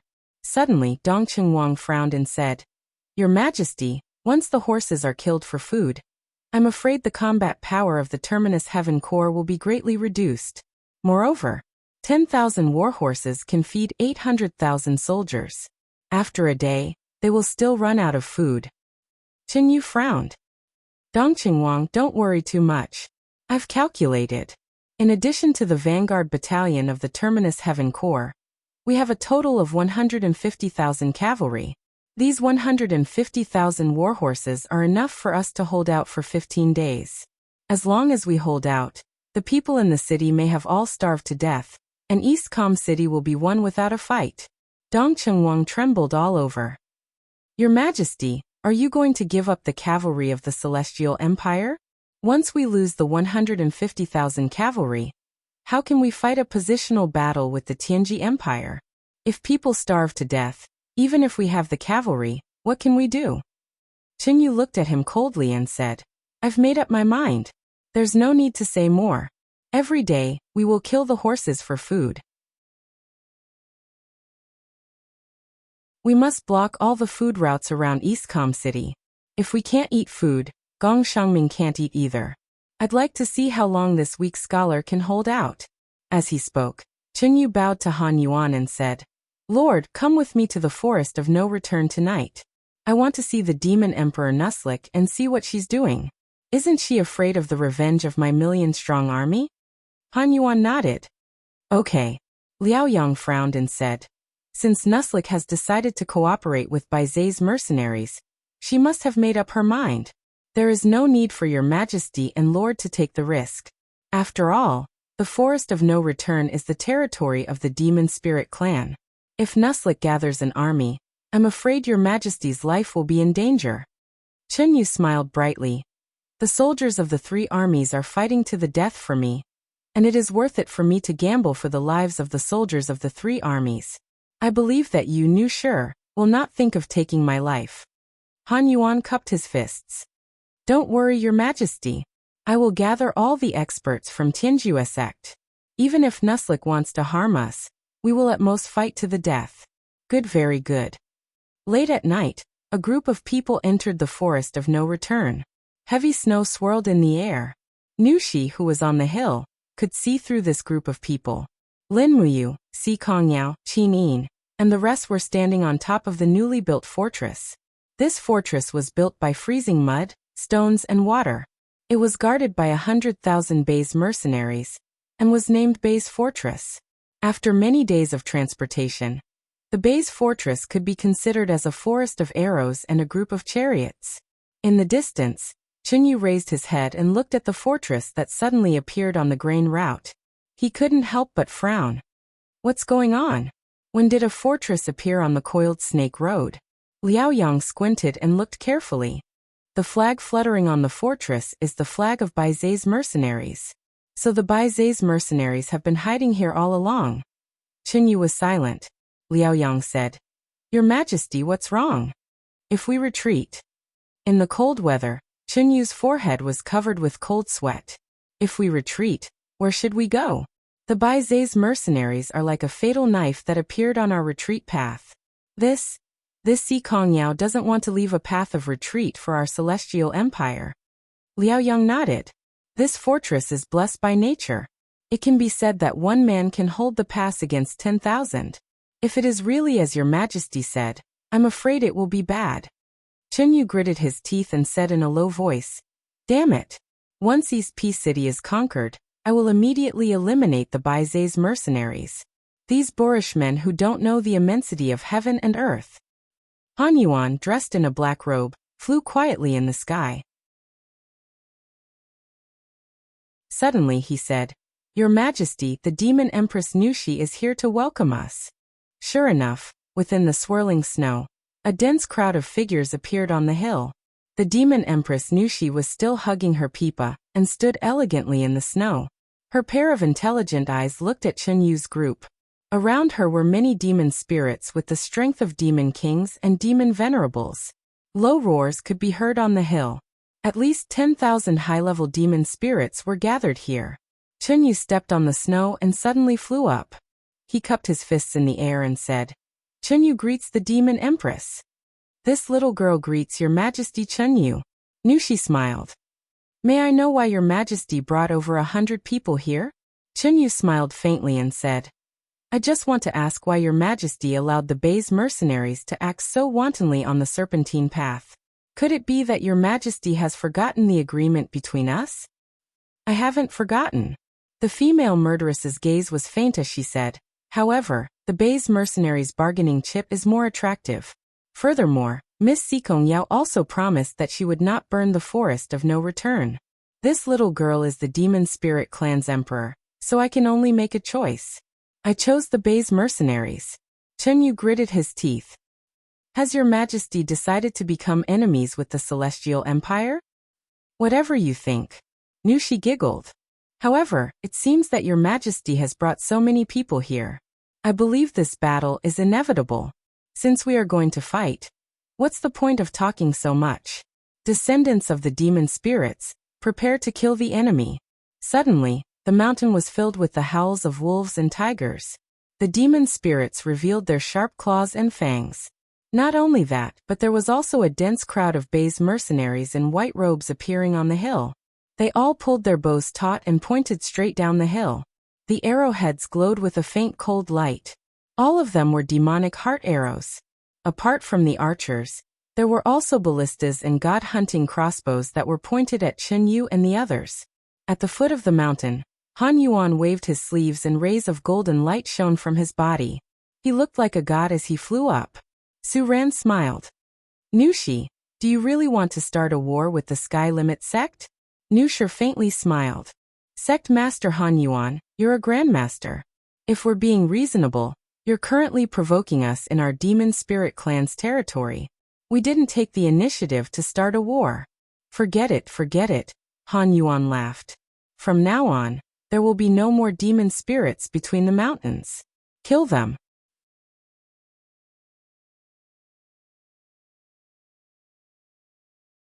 Chapter 967. The sound of the guqin intertwined with the lightning. Han Yuan's every palm was filled with intense lightning. When his palm landed, not only did it clash with Nu Shire's power, but it also burned the surrounding demon spirits with lower cultivation into ashes. Han Yuan's cultivation was very shocking. He was proficient in the 3 laws of thunder, fire, and earth. The spirit pearl of law formed by the caste deity emerged from his body. He had the upper hand and his attacks were very fierce. Chen Yu, Liao Yang, and the rest all pulled out their sharp blades and rushed to the top of the mountain. On the other hand, the group of demons on the mountain let out a shrill cry. This was a battle to protect their homeland. They were ferocious. Bang! 2 rays of golden light collided. It was the divine will formed by Nu Shire and Han Yuan respectively. Half of the mountain was almost flattened. In the blink of an eye, at least 100 demon spirits had died under Han Yuan's divine power. Swoosh, swoosh, swoosh. The demonic heart arrows fell like rain and continuously hit the protective upstanding chi of the experts of the Tianjue sect. The god-hunting crossbow was a kind of crossbow that was tempered by the demonic heart stone. It was powerful and required 3 to 5 people to use it at the same time. The powerful force was enough to penetrate the protective upstanding chi of the experts below the immortal state. As a result, blood splattered everywhere. In a battle between an army and a god, it was not always the god who won. This was the first time that the Baizé mercenaries were fighting against a god. However, it seemed that the soldiers were not very afraid. Even though their companions had died tragically, they did not lose the courage to fight. Liu Bai was not good at other things, but he was good at leading troops. At least, he had injected a fearless soul into the Baizé mercenaries. That was enough. On the Baizé fortress, which was about 500 meters away, Lin Muyu, Qin Yin, Tang Xiaoxi, and the rest watched from afar. Are we really not going to help? Si Kongyao blinked her eyes. Don't worry, Nu Shi can handle it. Lin Muyu smiled with a deep gaze. Although the Korean one is strong, Nushifu also has the help of Baizé's mercenaries. She won't lose. Furthermore, there are many demon spirits. If nothing goes wrong, Chenyu will soon order a retreat. His main opponent is Gong Shangming in East Com City, not us. He won't let all his trump cards die in the forest of no return. Qinin nodded. Yao, if we make a move, whether it's Brother Yu's Xianyuan sword, Xiaoxi's 9-tailed transformation, or my eyes of flaming light, they will all expose our identities. But we've already planned it before we came here. The 3 of us will never expose our identities. We'll just help you finish the show in secret. Si Kongyao smiled. Actually, the ones performing the show are not the Baizé's mercenaries. The ones performing the show are Chen Yu and Gong Shangming. The 2 of them are the ones who control the entire continent's military strength. Yes, but I don't know if Gong Shangming will disappoint us. The corners of Lin Muyu's mouth curled up. The longer Gong Shangming can last, the more advantageous it will be for us. Chen Yu's army has already eaten up all the grass outside East Com City. They'll start killing the horses now. Let's see what they can eat in half a month.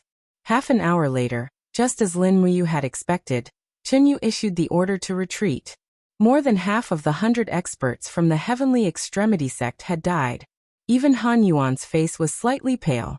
If they continued fighting, they would be able to destroy all the elites of the demon spirit race, and even kill Nu Shi. However, the price was something the Celestial Empire couldn't bear. Han Yuan could kill Nu Shi, but Nu Shi's counterattack could also pose a fatal threat to Han Yuan. In the heavy snow, Chen Yu's men came and left quickly. The hill was covered in corpses. This hasty battle had killed at least 1,000 demon spirits. Nu Shi's expression was extremely ugly. Rustle, rustle, Lin Muyu's figure appeared on the hill. She looked at the corpses on the ground and said, Nu Shi, I'm sorry for making you suffer such a huge loss. Nu Shi smiled in a daze. This is better than being annihilated, right? Yes. Your Highness I have something to ask you. Go ahead. In the Battle of Tsangnan Province, I heard that although you defeated the army of the Tianji Empire, the Qin army also lost over 200,000 people. Those are 200,000 lives. Doesn't Your Highness feel any guilt? She looked deeply at Lin Muyu with her beautiful eyes. as if she wanted to see the answer in the depths of his heart. Lin Muyu looked at the team that was cleaning up the corpses at the foot of the hill. He was wearing a black robe and had his back facing Nushi. He laughed self-mockingly and said, "Guilt is long gone. If guilt can help me win the war, and help me recover the lost land, I will be filled with guilt. It's a pity that guilt can't help me at all. Therefore I won't think about it or look at it." Nushi moved her red lips and said, "Thank you for your hard work, Your Highness." "It's not hard at all." Lin Muyu turned to look at her, and revealed a bright smile. He said, "After so many years in my eyes, the war no longer looks like a war. It's just a map. The number of troops on the map, the strength of the troops, the supply of provisions, and so on. The rest won't enter my thoughts. Every general and every soldier is just a chess piece on the map. What I need to do is to make good use of these chess pieces, and achieve the greatest victory with the smallest loss." "Chess piece, map?" Nushi murmured. Lin Muyu smiled and said, "In this world, there are small kindness and great kindness. Taking pity on one person, and giving up everything for one person is a small kindness. Taking pity on the people of the world, and looking at the overall situation is the most important. Even if it means sacrificing some innocent people, this is a great kindness. This is the way of the world. How can there be such a thing as benevolence and virtue at the same time? The so-called famous generals all have blood on their hands." Nushi chuckled and said, "Looks like I chose to follow Your Highness you. This choice is not wrong." Lin Muyu stepped on the snow under her feet, and looked at the team that was cleaning up the corpses in the distance. She said, "I hope the war will end soon. I believe that the demons and humans will live in peace one day." "How can we live in peace?" Nushi was a little hopeful. "Rules and principles," Lin Muyu said indifferently. "Only the victors can write such rules. Therefore, we have no way out. If we want to make a new rule, we must defeat all those who don't obey. So Nushi, you are the same as me. In order to win dignity and survival, we can only continuously defeat strong enemies. There is no other way." "And I will." Lin Muyu pursed her lips and suddenly smiled. "Your Highness, what are you smiling at?" Nushi asked. "I'm laughing at myself. I used to be an unconventional person. I always felt that those old rules were like a joke. But now, I'm like an old teacher preaching to others. Moreover, I'm preaching to an elder like you, Nushi. Don't you think it's funny?" "Me?" Nushi's bright eyes rippled with laughter. "What elder? Am I not as beautiful as a flower? Your Highness, your words are simply too hurtful. All right, I won't say it anymore." Behind her, Qing Yin and Tang Xiaoxi had also arrived. Naturally, she couldn't say anything more. The wind and snow covered everyone's voices and smiles. The entire forest of no return had become the territory of Baizei's mercenaries. It had also become a forbidden area for the Celestial Empire. The next day, after Chunyu returned to the camp, the Celestial Empire's attack became even more frenzied. By nightfall, the Celestial Empire had left more than 10,000 corpses at the foot of the city and retreated to the camp. But it was also late at night that the gates of the distant Eastcom city slowly opened. Rows of carriages emerged from the city and dragged the mountains of corpses into the city. Everything was carried out quietly, but it didn't escape the eyes of the Celestial Empire's dragon riders. "What?" Chunyu looked at the dragon riders in shock and anger. The young dragon rider's face was pale as he said, "Your Majesty, they lured the corpses of our soldiers into the city. Before the sky even brightened, they set up countless cauldrons and cooked the corpses of our soldiers." Chunyu finally understood why Gong Xiangming didn't clean up the corpses at the foot of the city. It turned out that Gong Xiangming had long anticipated this day. In an instant, Chunyu felt a chill in his heart. Gong Xiangming was just a scholar, but after going on an expedition to the Shattered Cauldron realm, he had actually become so shrewd. It was truly frightening. He walked out of the camp and looked at the towering Eastcom city in the distance. This city didn't seem like an isolated city. Instead, it seemed more like a tool of war. Chunyu's eyes were blood-red as he indifferently said, "Gather the generals at daybreak and discuss the strategy to breach the city." We can't delay any longer. Understood. However, the so-called strategy to breach the city was just to increase the strength of the siege. This also meant that more people would die. On the 25th, the Celestial Empire broke through the eastern gate with the help of the One. However, the more than 10,000 troops that entered the city were ambushed and killed by the Tianji Empire's iron hooves. In the end, all their efforts were in vain. On the 29th, all of the Celestial Empire's warhorses were eaten. The new year arrived.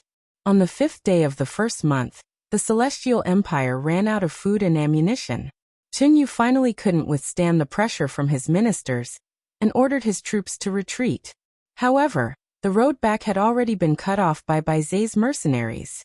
They could only head south through Firejin province and borrow the Blackstone Empire's route to return to the mainland. However, on the same day that the Celestial Empire's army retreated, Gong Xiangming and 200,000 reinforcements from the Tianji Empire left the city. They worked together to attack the Celestial Empire's declining army. The two sides fought for 2 days and 2 nights, suffering heavy losses. On the 9th day of the first month, 7743, Qin Yu's army entered Firejin province.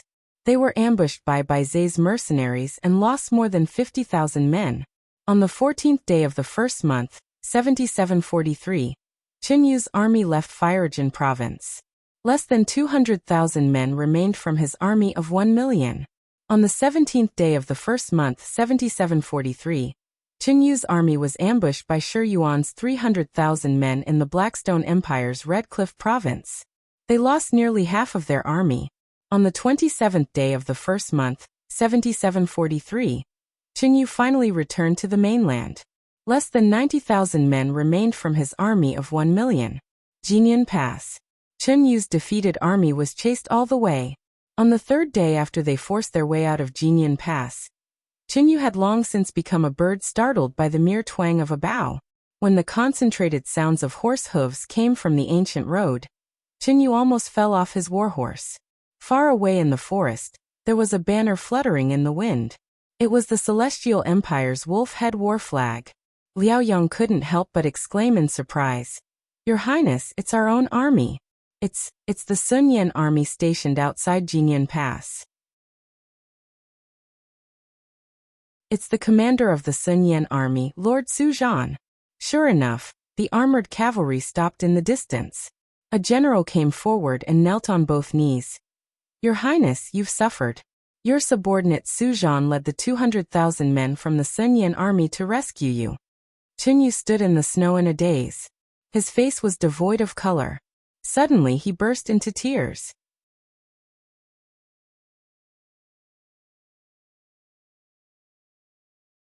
Chapter 968.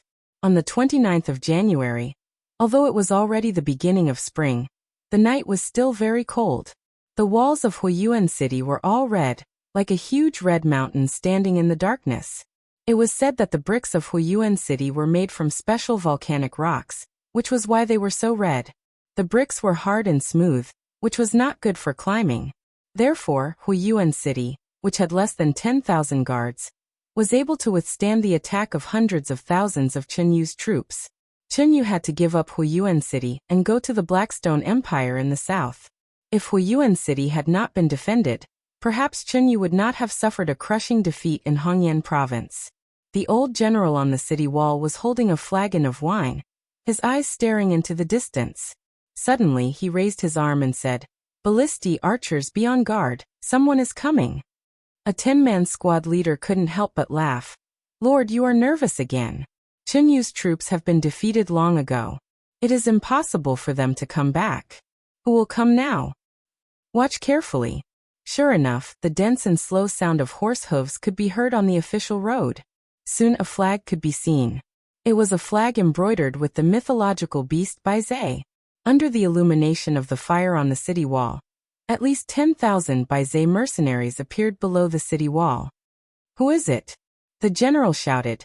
"Huiyuan City has implemented a curfew. No one is allowed to enter the city at night. This is the order of Marshal Gong Xiangming. No one can disobey it. Please go back." Under the city wall, a girl who was originally riding on a war horse suddenly flew up to the same position, as the top of the city wall. She smiled and said, "What? Baizé mercenaries have just helped you drive away the army of the Celestial Empire. Now Huiyuan City has started to refuse Baizé mercenaries to rest in the city? Lord, what is your name?" The old general said, "I am Huachong, the vanguard general of Huiyuan City. Who are you?" The girl smiled and said, "I'm Si Kongyao, old General Huachong.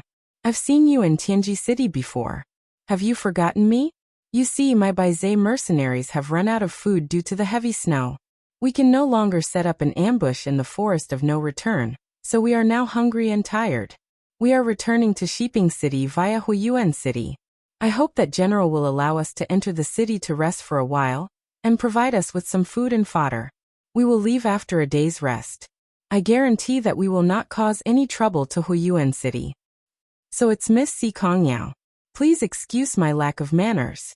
Huachong cupped his hands and said, "Miss Si Kongyao's Baizé mercenaries have attacked the main force of the Celestial Empire at the edge of the province. They have killed 50,000 soldiers. The Celestial Empire is terrified of them. I've heard about this. But I didn't expect that Miss Si Kongyao's army would actually pass through Huiyuan City. You've taken a long detour." Next to him, a Chiliarch lowered his voice and said, "General Hua, the Marshal's secret order clearly states that we should guard Huiyuan City and wait for the Empire's army to arrive. He also said that we need to guard against the Baizé mercenaries. They are even more terrifying than the Celestial Empire's army. General, you must not let them enter the city. Otherwise, if something goes wrong, both of us will go to see the Marshal." Huachong furrowed his brows and said in a clear voice, "Commander Gong has ordered us to defend the city to the death. Before receiving the military order, this old general does not dare to open the city gates. How about this, eldest Miss Si Kongyao? Why don't you lead the army and set up camp outside the city? This old general will immediately order the supplies department to provide you with all the necessary rations and military equipment." Si Kongyao couldn't help laughing. "It seems that General Gong has begun to guard against me, Si Kongyao." "No, it's just that General Gong is being cautious." Si Kongyao's pretty face turned cold. "What do you mean by being cautious? It's obvious that you don't trust the Baizé mercenaries. Gong Shangming, don't forget that if it weren't for the Baizé mercenaries cutting off the Serpentine Road's food supply route, and cutting off the Celestial Empire's retreat, would he have been able to defeat the million-strong army? I'm afraid that Gong Shangming is still eating human flesh in Eastcom City." Huachong's expression was very ugly, but he remained silent. Si Kongyao held the sword in her hand and said in a low voice, "You have to open the city gate whether you want to or not. Do as you see fit. I know the situation inside the city better than anyone. 7,000 old, weak, and crippled soldiers with incomplete armor. I'm afraid there are less than 10,000 arrows left. Do you think you can stop the 50,000 cavalrymen of the Baizé mercenaries with just you?" 50,000 cavalrymen. Huachong trembled when he heard this. It was pitch black outside, and the cavalrymen behind Si Kongyao were endless. No one knew how many there were. Lu Bai's voice came from below the city. "Yao, why are you wasting time with him? If he hesitates any longer, I'll order for the city to be breached." Si Kongyao looked at Huachong coldly and said, "Old General, I only want to enter the city to rest so that my soldiers can have a warm night and eat their fill. If you keep making things difficult for me, then I can only use force. But don't forget, going against me means going against the Tianji sect. Moreover, I'm the Princess of Shiping, 5 levels higher than you. Are you really going to stop me?" Huachong finally relented. "Will the Princess of Shiping really not offend my army after entering the city?" "Of course." "All right." Huachong took a deep breath and said, "Someone open the city gate and lead the Baizé mercenaries into the camp inside the city to rest." "Yes, General." The gate slowly opened. Lu Bai immediately led a group of Baizé mercenaries into the city. However, the moment they entered the city, they immediately took control of the city gate and pointed their cold swords at the old and weak soldiers in the city. Si Kongyao jumped and landed beside Huachong.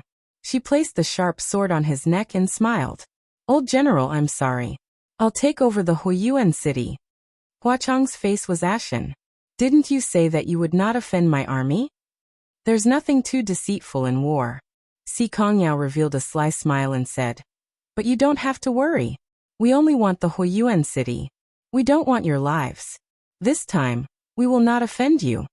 Hua Chang gasped. What do you want, princess?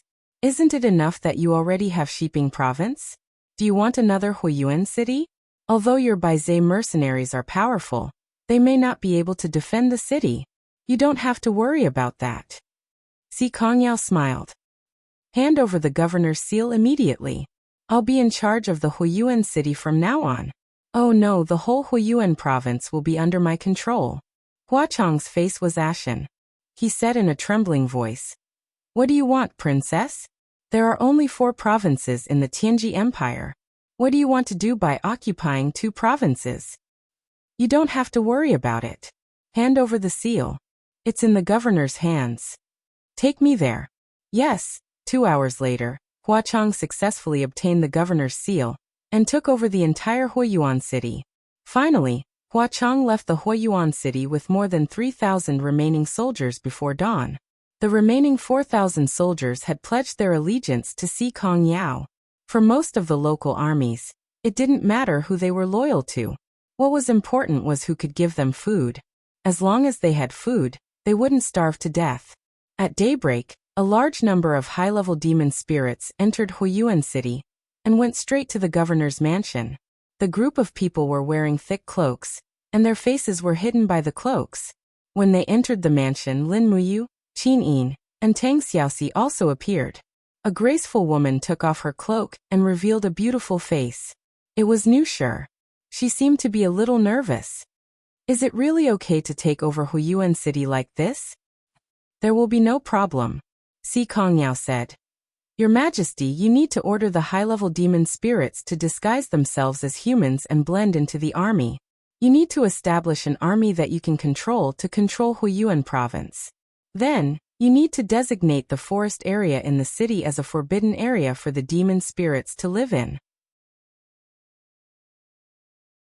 When the time is ripe, you can announce the peaceful coexistence between humans and demon spirits.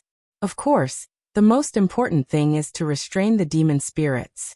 From now on, they will only eat grains and not humans. Otherwise, whatever you say will be false. It's impossible for humans to coexist with demon spirits. Nushi said, don't worry. I will issue a decree. If any demon spirit disobeys, they will be killed without mercy. It's no different from a human's decree. That's good. Si Kongyao smiled. The distance between Huiyuan City and Shiping City is less than 500 miles. It will take the cavalry a day and a night to get there. Our Baizé mercenaries can reinforce you at any time. Your demon spirit clan will also be able to reinforce Shiping City very quickly. Yes, we will watch over each other like this. As she spoke, Nushi turned around and bowed deeply to Lin Muyu. This little girl thanks your highness you for your kindness. If it wasn't for your idea, I'm afraid that the demon spirit clan would not have a place in this world. Your Majesty is too polite, Lin Muyu said. However, this is only the first step. We still have other plans. What plans? Si Kongyao and Qinin asked at the same time. Lin Muyu smiled. Right now, the Tianji Empire is struggling at death's door. It's true that Gong Xiangming has defeated Chenyu, but the number of troops he has is pitifully small. Coupled with the fact that he has lost the taxes of 2 provinces, the Tianji Empire's national strength has declined to only 20% of what it used to be. It's impossible for them to contend against the Celestial Empire and the Blackstone Empire. Therefore, our next opponent will no longer be the Tianji Empire.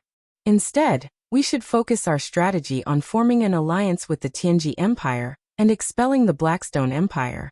After training our troops, we will march south and seize Qianshan City and Red Rock City.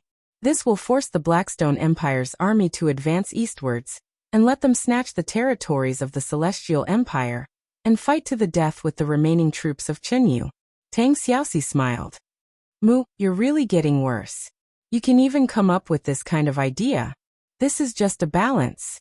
We must make the Celestial Pole continent reach a balance as a whole. Nushi smiled. Then what happens after this balance is reached? We need another force to break this balance and re-establish the order of the celestial pole continent, Lin Muyu said confidently. What is this force you're talking about? Naturally, it's the army of our Qin Empire. Lin Muyu's words were full of pride.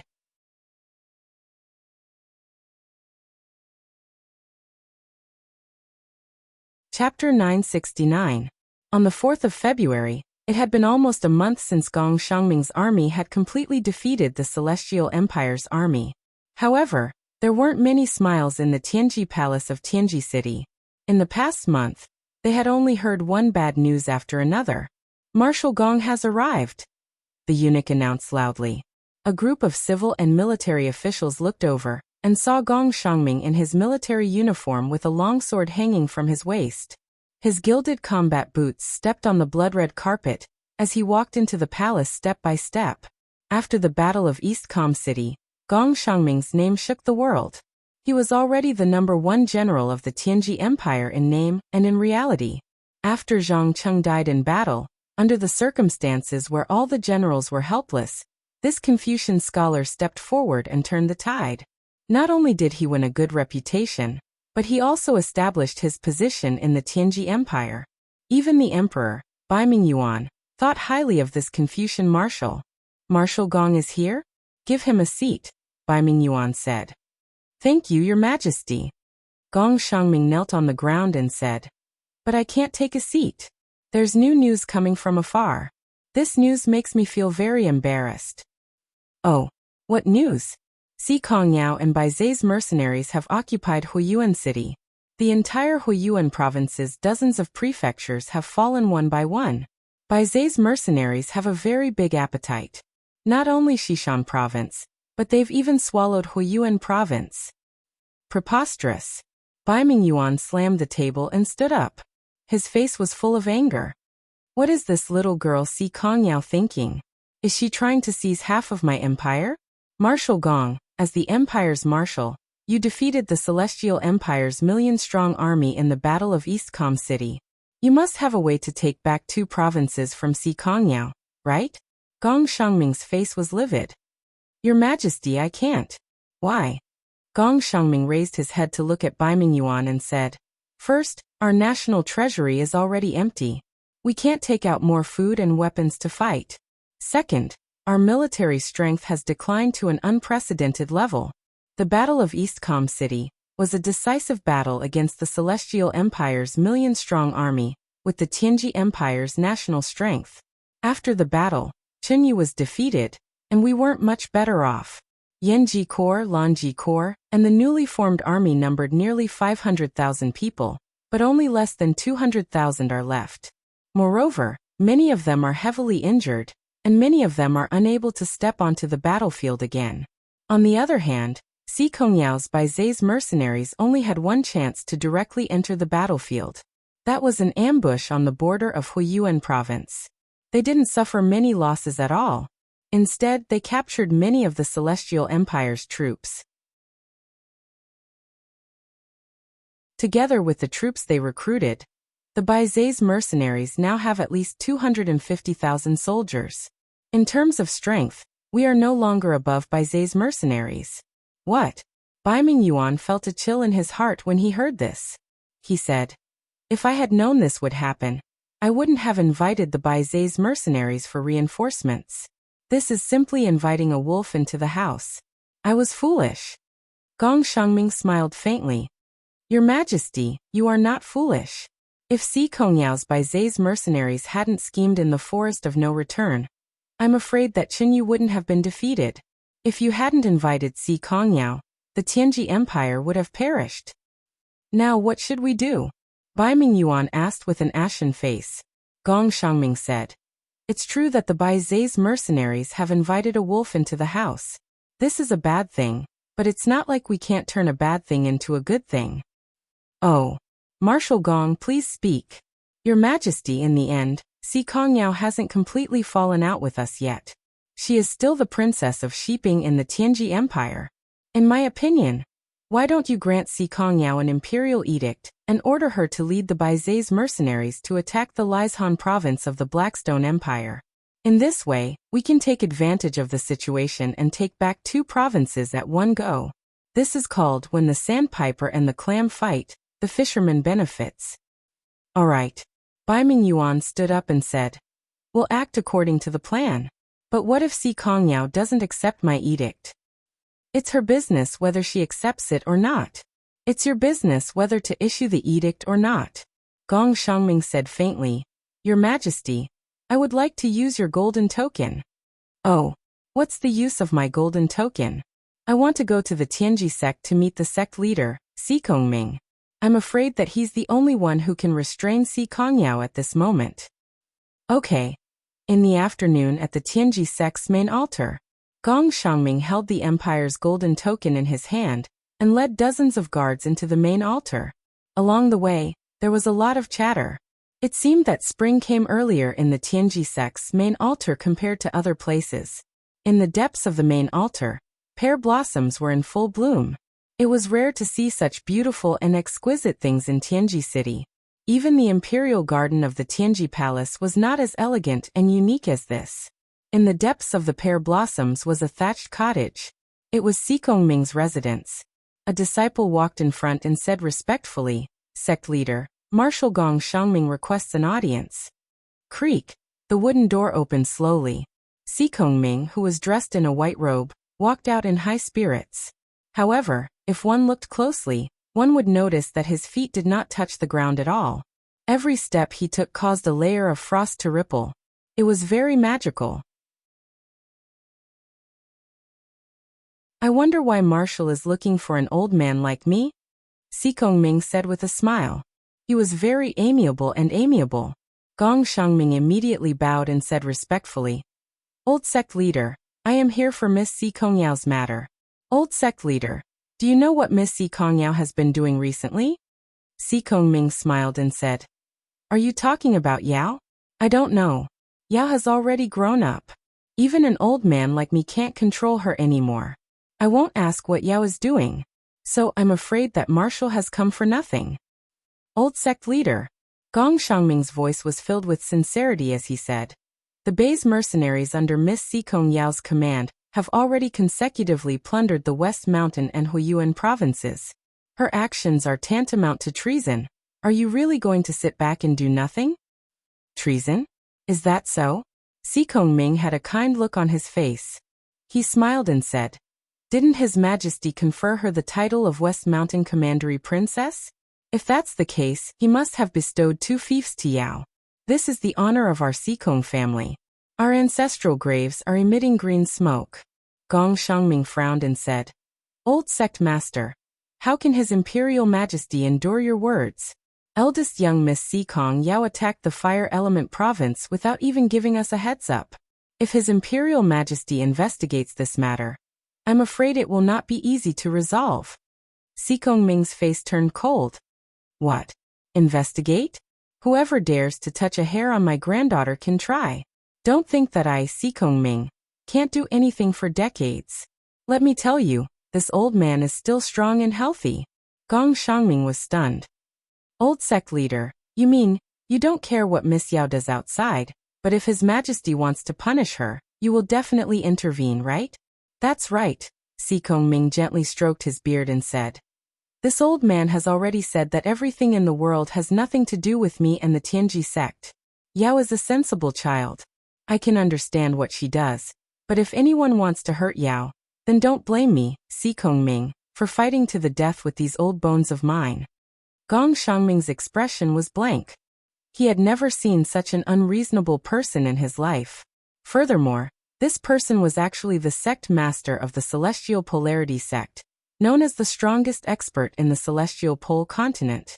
Even that radiant angel's eye might not be stronger than Si Kongming, but he would definitely not be as unreasonable as Gong Shangming. This was simply an old fox. Gong Shangming secretly thought this, but he couldn't do anything. If he angered Si Kongming, the consequences would be unimaginable. Si Kongming's strength was unfathomable. It was possible that he could kill his way into the palace and kill the emperor. Then, I'll take my leave. I won't see you off, Marshal. Remember not to hurt my Yao. Otherwise, The marshal will understand. Yes. Gong Xiangming slowly backed out of the pear garden, his face looking even worse than before. He had accepted the position of general in the face of danger, but now it seemed that it was really not an easy position to hold. When Baiming Huan was in power, he had been eating and drinking all day, but now that he was in power, he had to live in fear every day. Every day felt like a year. Marshal Gong, what do we do now? Long Ji Corps Commander Castor asked uneasily. What else can we do? Let's just take it one step at a time. Castor frowned. I'm afraid we can't wait for you to take it one step at a time. Recently, many important officials in the court have been talking about you behind your back. Maybe one day, someone will jointly impeach you. Oh, what are they talking about? They said. Castor wanted to say something but stopped. No need to worry. Just say it, Commander. Yes. Castor nodded and said, they are talking about you, saying that you are a cannibal marshal who gave the order to eat people in the Shattered Cauldron realm. Now that we have been trapped in East Peace City for more than a month, your subordinates have eaten more than 200,000 corpses, including the civilians of East Peace Province. Even the governor's 3 daughters were eaten. They said that you, a cannibal marshal, are not even human, so how can you be a marshal? Marshal Gong, don't be angry. These are just the words of some vile people. I know. Gong Xiangming stood in the cold wind, his marshal's cloak fluttering in the wind. Under the cloak, his body looked a little thin. He sighed and said, it's so cold. Let's go back early. Yes. However, when Gong Xiangming came to the edge of the horse, he slipped a few times in the stirrups and even leaned over the horse's back, pressing his face tightly into the saddle. The saddle was very cold, but not his heart. Gong Xiangming did not know whether he was doing the right thing or not. He did not even know whether he should step out with his left foot or right foot. Marshal Gong, are you okay? Castor asked in a low voice. I'm fine. Gong Xiangming looked up and said, it seems that old sect master Sikong Ming's path won't work either. We have to think of other ways to take back the 2 provinces from Si Kongyao. Otherwise, the south will not be stable, and the Tianji Empire will soon be fragmented. Castor nodded. Yes. He helped Gong Xiangming onto the horse and held the reins. He said, Marshal Gong, do you still want to continue fighting for those ungrateful vile people? Gong Xiangming straightened his iron helmet, his eyes blazing like torches. No, I continue to fight for my eternal glory, not for them, not anymore, Castor.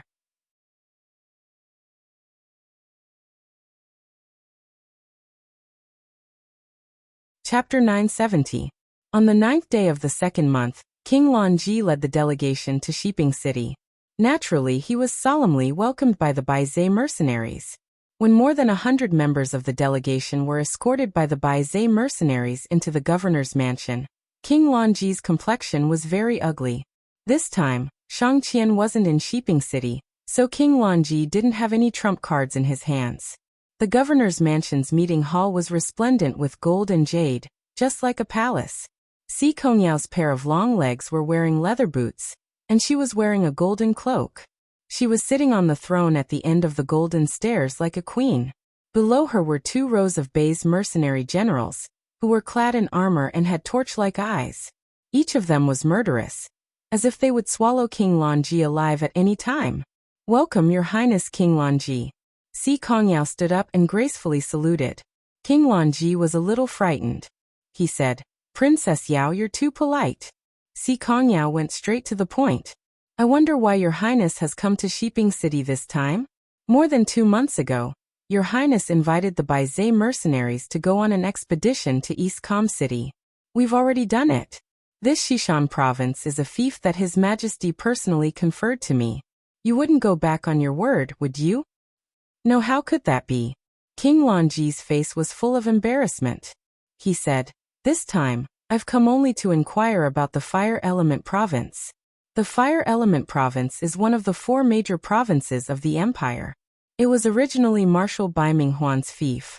His Majesty wants me to ask, why did the Baizé mercenaries seize the provinces of the Fire Element Province? Princess Yao, you must give me an explanation. Otherwise, I won't be able to report back to His Majesty. Oh, so it's like this. Si Kongyao turned around and returned to her throne. She smiled and said, "This is what happened. The 400,000-strong army of the Celestial Empire passed through the Fire Element province, burning and looting everywhere. For the safety of the people and the common people, I ordered the Baizé mercenaries to pursue and kill them. However, the enemy was too strong, and we lost every battle. In the end, we lost cities after cities. By the time the army of the Celestial Empire passed by, most of the cities in the Fire Element province had already fallen. When I wanted to take back the cities, I realized that the Fire Element city had already been occupied by the Demon Spirit army led by the monster Emperor Nusslayer. However, the Empire's army was exhausted, and it was not a good time to start a war. Therefore, I decided to make peace with the monster Emperor Nusslayer, and temporarily let the Demon Spirit tribe live in the Fire Element province. Borrow. King Lonji couldn't help but laugh. Since the ancient times, there has never been such a ridiculous thing. How can you borrow a city? Moreover, Princess Yao has already lent a quarter of the territory of the Tianji Empire. How can there be such a method? Si Kongyao spread out her hands and smiled. Then I have no other choice.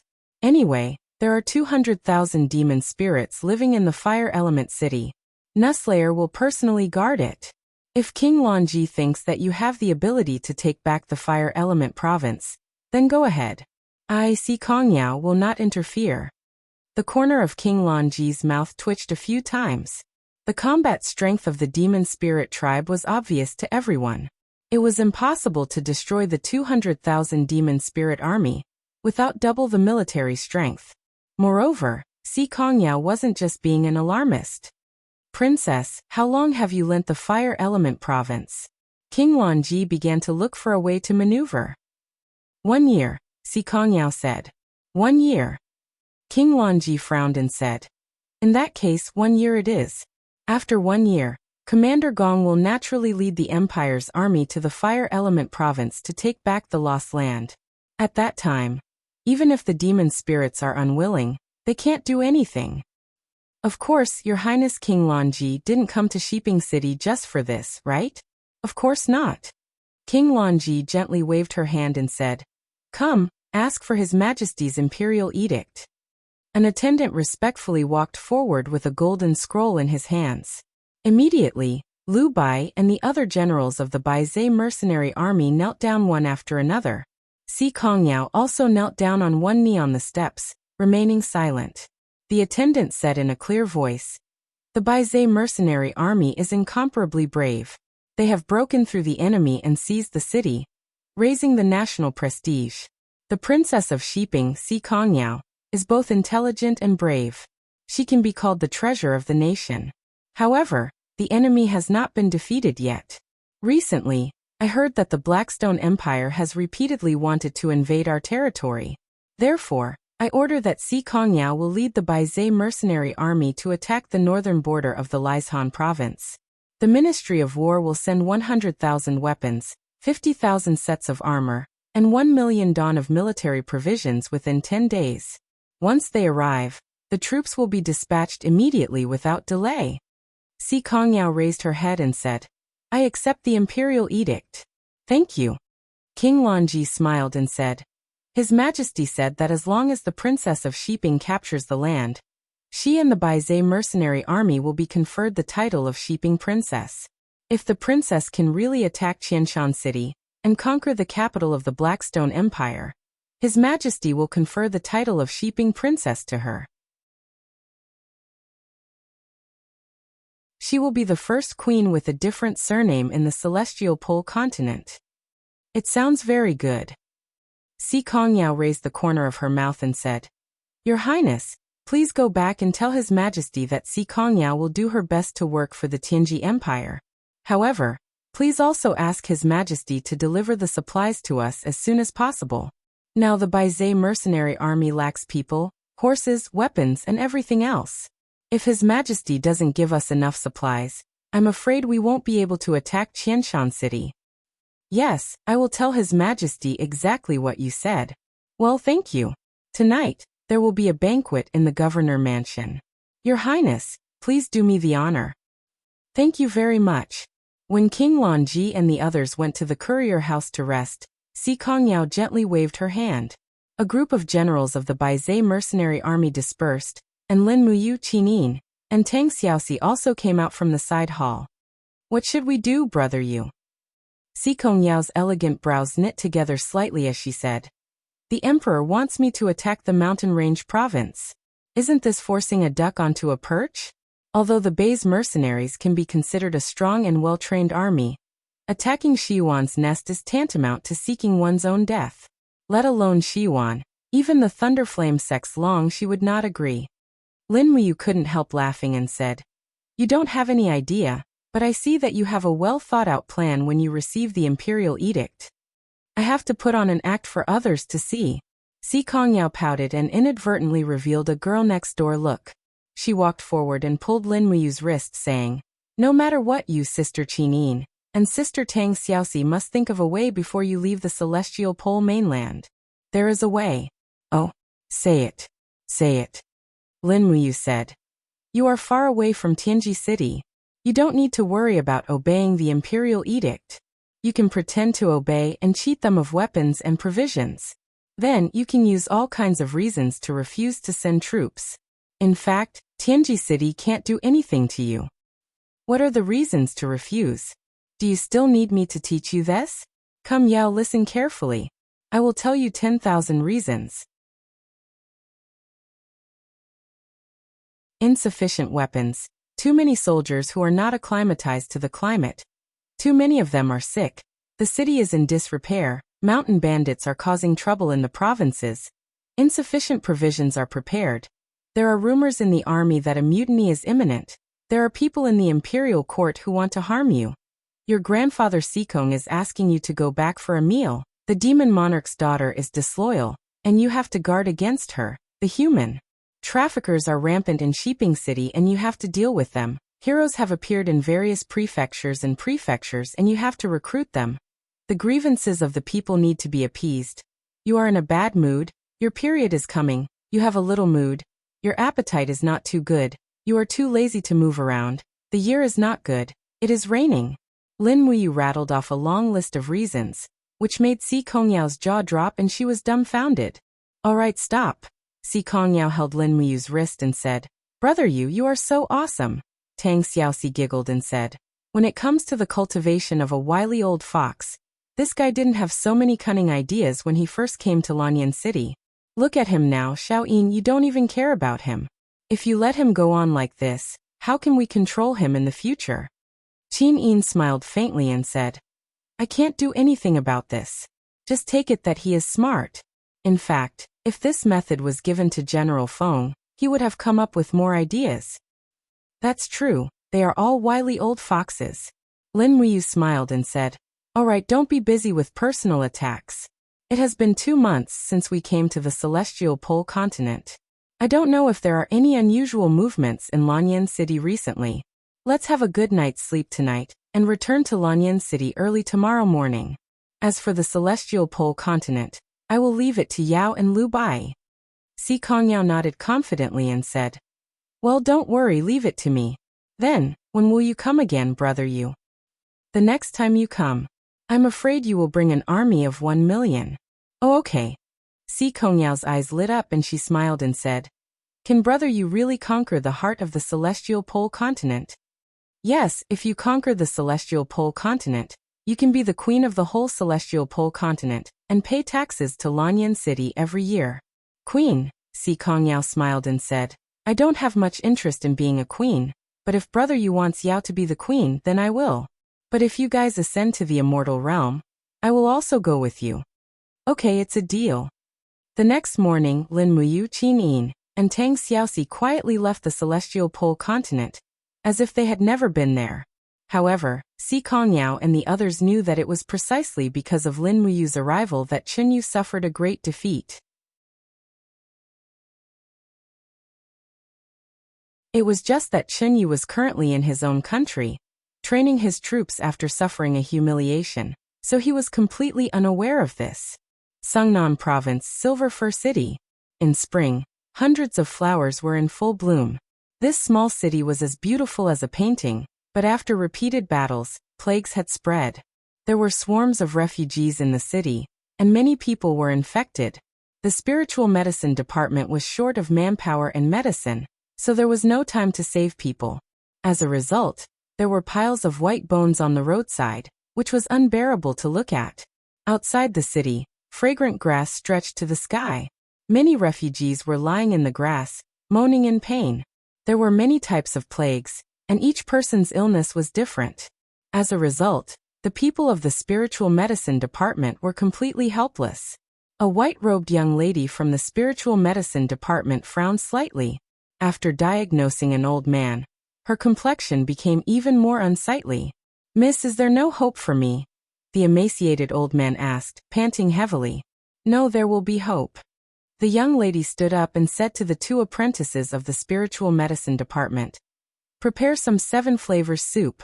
It might be able to cure them." The 2 apprentices nodded respectfully. "Yes, Administrator Lan Yan." But at this moment, a voice came from behind Lan Yan. 7 flavors soup is useless. This kind of plague that causes blood corruption can only be treated with marrow cleansing soup that purifies the blood. Oh. Lan Yan had followed Chu Yao for many years, but she had never heard of this marrow cleansing soup. When she turned to look at the person who spoke, she was instantly stunned. The woman who spoke was tall and slender. She wore a gray robe, but it could not hide her beauty that could cause the downfall of nations. The faint arrogance between her brows was also not something an ordinary woman could have. "You are?" Lan Yan asked. "A traveling doctor, Xian." The blazing angel smiled gently, revealing a row of beautiful white teeth.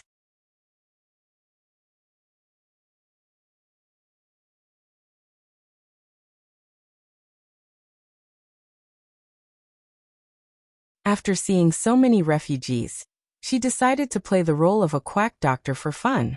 However, after experiencing so many things in the past 2 months, Xian increasingly felt that she was leading a stable life. It turned out that saving people was more interesting than killing them. "In that case, I'll come with you. But I'll leave once you learn how to brew the marrow cleansing soup." "Amen, I'll be sure to listen to you when the time comes. Get on the horses and enter the city." Lan Yan led a group of 50 light cavalry. This cavalry was responsible for protecting the employees of the spirit medicine department. After all, the aftermath of the war was extremely chaotic. Bandits were rampant, and medicinal ingredients were scarce and valuable. Those bandits were willing to do anything just to steal a few ingredients. Almost every spirit medicine department deacon on patrol was accompanied by a group like this. With an army by their side, it was much more convenient. Inside Silver Fir City, Lan Yan led the army straight to the city lord's mansion. Everyone wore the insignia of Lan Yan City's Qin family, so naturally no one dared to stop them. That was until they saw a fat man dressed in official robes.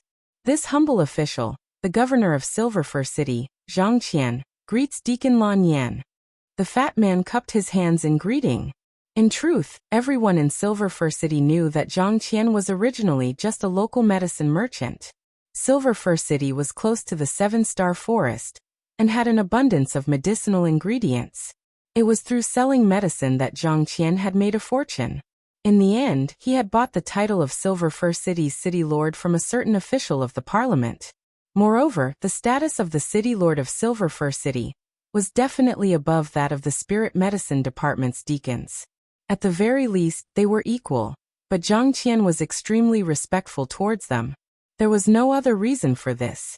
He knew Lan Yan because she was the spirit medicine department's chief deacon Chu Yao, and Chu Yao was Lin Muyu and Qinin. A word from Lan Yan was probably worth more than 10,000 Jinin coins. The fat man raised his head and saw Xian behind Lan Yan. He couldn't help but frown. "Why are you here again?" Xian's eyes were indifferent, and she didn't say a word. Lan Yan asked, "What is it?" Lord Zhang knows Miss Xian. "Deacon, you may not know this, but for the past half a month, this woman has been coming to me every few days to ask for medicinal ingredients. She says that she wants to treat the refugees." How can there be so many people who want to be treated? She's clearly trying to swindle my medicinal ingredients and sell them for money. Has the city lord not left the city to take a look at the refugees outside?" Lan Yan narrowed her beautiful eyes.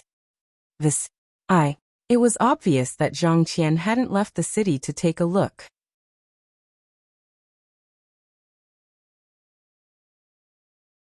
Lan Yan couldn't be bothered to waste her breath on him. Lord Zhang, how many medicinal ingredients do we have in Silver Fir City's storehouse? We have enough. Very good. Please give me 500 kilograms of purple serpent vine and 500 kilograms of peace bloom immediately. Also, give me 40 cauldrons to boil medicine in.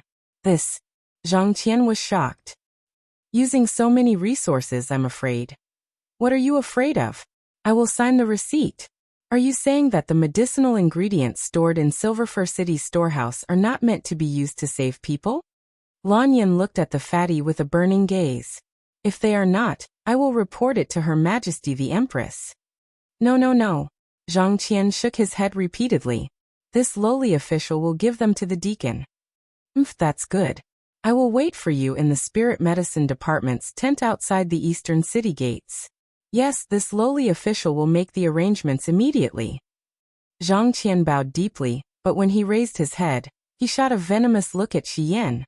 This woman was definitely the reason he had lost such a large fortune. If he had sold off these medicinal ingredients, he would have earned thousands of Jin coins at the very least. Shi Yan, on the other hand, was extremely calm. She looked back at Zhang Qian without a ripple in her eyes. By dusk, the medicinal soup had already begun to be boiled at the 4 city gates. Lan Yan and Shi Yan personally distributed bowls of soup to the refugees, one for each person. It was more than enough to cure the plague of the deadly blood plague. They busied themselves until late at night. By then, most of the refugees had drunk the medicine, and many of their conditions had rapidly improved. Lan Yan arranged for Shi Yan to stay in the most remote tent in the Spirit Medicine Department, because Shi Yan didn't want to be disturbed. Shi Yan would leave at daybreak, and she didn't want to be tied down by anyone. In the middle of the night, Shi Yan lay peacefully in the tent. Her divine power had dried up, but her spirit sense and consciousness were still there. She could even hear the sound of the spring rain nourishing all living things. It was so real. It had been many years since she had been so close to the earth. Shi Yan suddenly felt her heart calm down. Hugging the warm quilt, she curled up like a cute shrimp and slept soundly. After an unknown amount of time, a flurry of footsteps suddenly came from the distance. Shi Yan abruptly woke up. Her consciousness had sensed a murderous aura. This murderous aura was coming from the direction of Silver Fir City, and there were quite a few of them. Could they be coming for me? Suddenly, Shi Yan recalled Zhang Qian's venomous gaze during the day. That's right, it must be him. Sitting up from the bed, she calmly put on her clothes and put on the gray cloak that she bought with 4 silver coins. Then she raised her hand and gripped her sword, Burning Moon. Crash! The flaps to the small tent were suddenly lifted open, revealing the face of a black-faced man. The moment he saw Shi Yan, he immediately thrust his sword forward without even a greeting. But after a muffled grunt, he took several steps back and fell to the ground. There was a bloody hole in his neck. His throat had been pierced by a sword. Damn it! The other dozen or so people had ashen faces. When they looked up, they saw Shi Yan slowly walking out of the tent. You want to kill me? Shi Yan smiled. That's right. You ruined my plans, and now you've killed one of my men. I had wanted to take you as a concubine, but it looks like I can't keep you around anymore. The one who spoke was a fatty dressed in bulky armor. It didn't take a genius to know that it was Zhang Qian. Zhang Qian was a merchant, and not only was he greedy for profit, but he was also lustful. There was no doubt that a top-grade mature lady like Shi Yan was fatally attractive. But Shi Yan had been so decisive in killing him just now. Although the fatty was lustful, he was still deadly. Go. Kill her. A group of bodyguards disguised as assassins charged forward. Although Shi Yan had lost her divine power, her swordsmanship and mental cultivation were still there. Blazing Moon began to hum in her hand. Just who was she? She was a blazing angel of the god realm. And her will was unwavering. Good people must be saved and bad people must be killed. Blazing Moon swung out, its edge releasing countless rays of light. It was Shi Yan's 7 slashes. Split. Blood splattered everywhere. Shi Yan might not be a match for a god realm, or even a saint realm expert, but against these mortals who were at most in the earth realm, she was simply a crushing existence. As soon as Blazing Moon appeared, more than 10 people died tragically in an instant. Zhang Qian was horrified, and he turned around to leave without thinking. But how could he leave? Shi Yan caught up with him as fast as lightning, and Blazing Moon went straight through Zhang Qian's heart. Murder, murder. A group of bodyguards retreated in a panic. In the blink of an eye, torches were raised on the official road, and the cavalry in the city was actually already there. White drill arrows were pointed straight at Shi Yan, and everyone was ready to fight. Shi Yan was silent, and her heart was a little perturbed. Was she going to fail miserably here? These white drill arrows were quite powerful, and she had already experienced them from a hunter. At this moment a voice rang out, "Stop." The person who spoke was Lan Yan, a deacon from the spiritual medicine department in the capital. You're tuning in to the Li Mei's Sword of Destiny YouTube channel. We're so grateful for your support, and don't forget to subscribe to join us on this incredible journey through captivating stories. Your generosity through donations truly makes a world of difference, as it's the primary source of revenue that allows me to expand and enhance this channel for you. Thank you from the bottom of my heart for being a part of this adventure.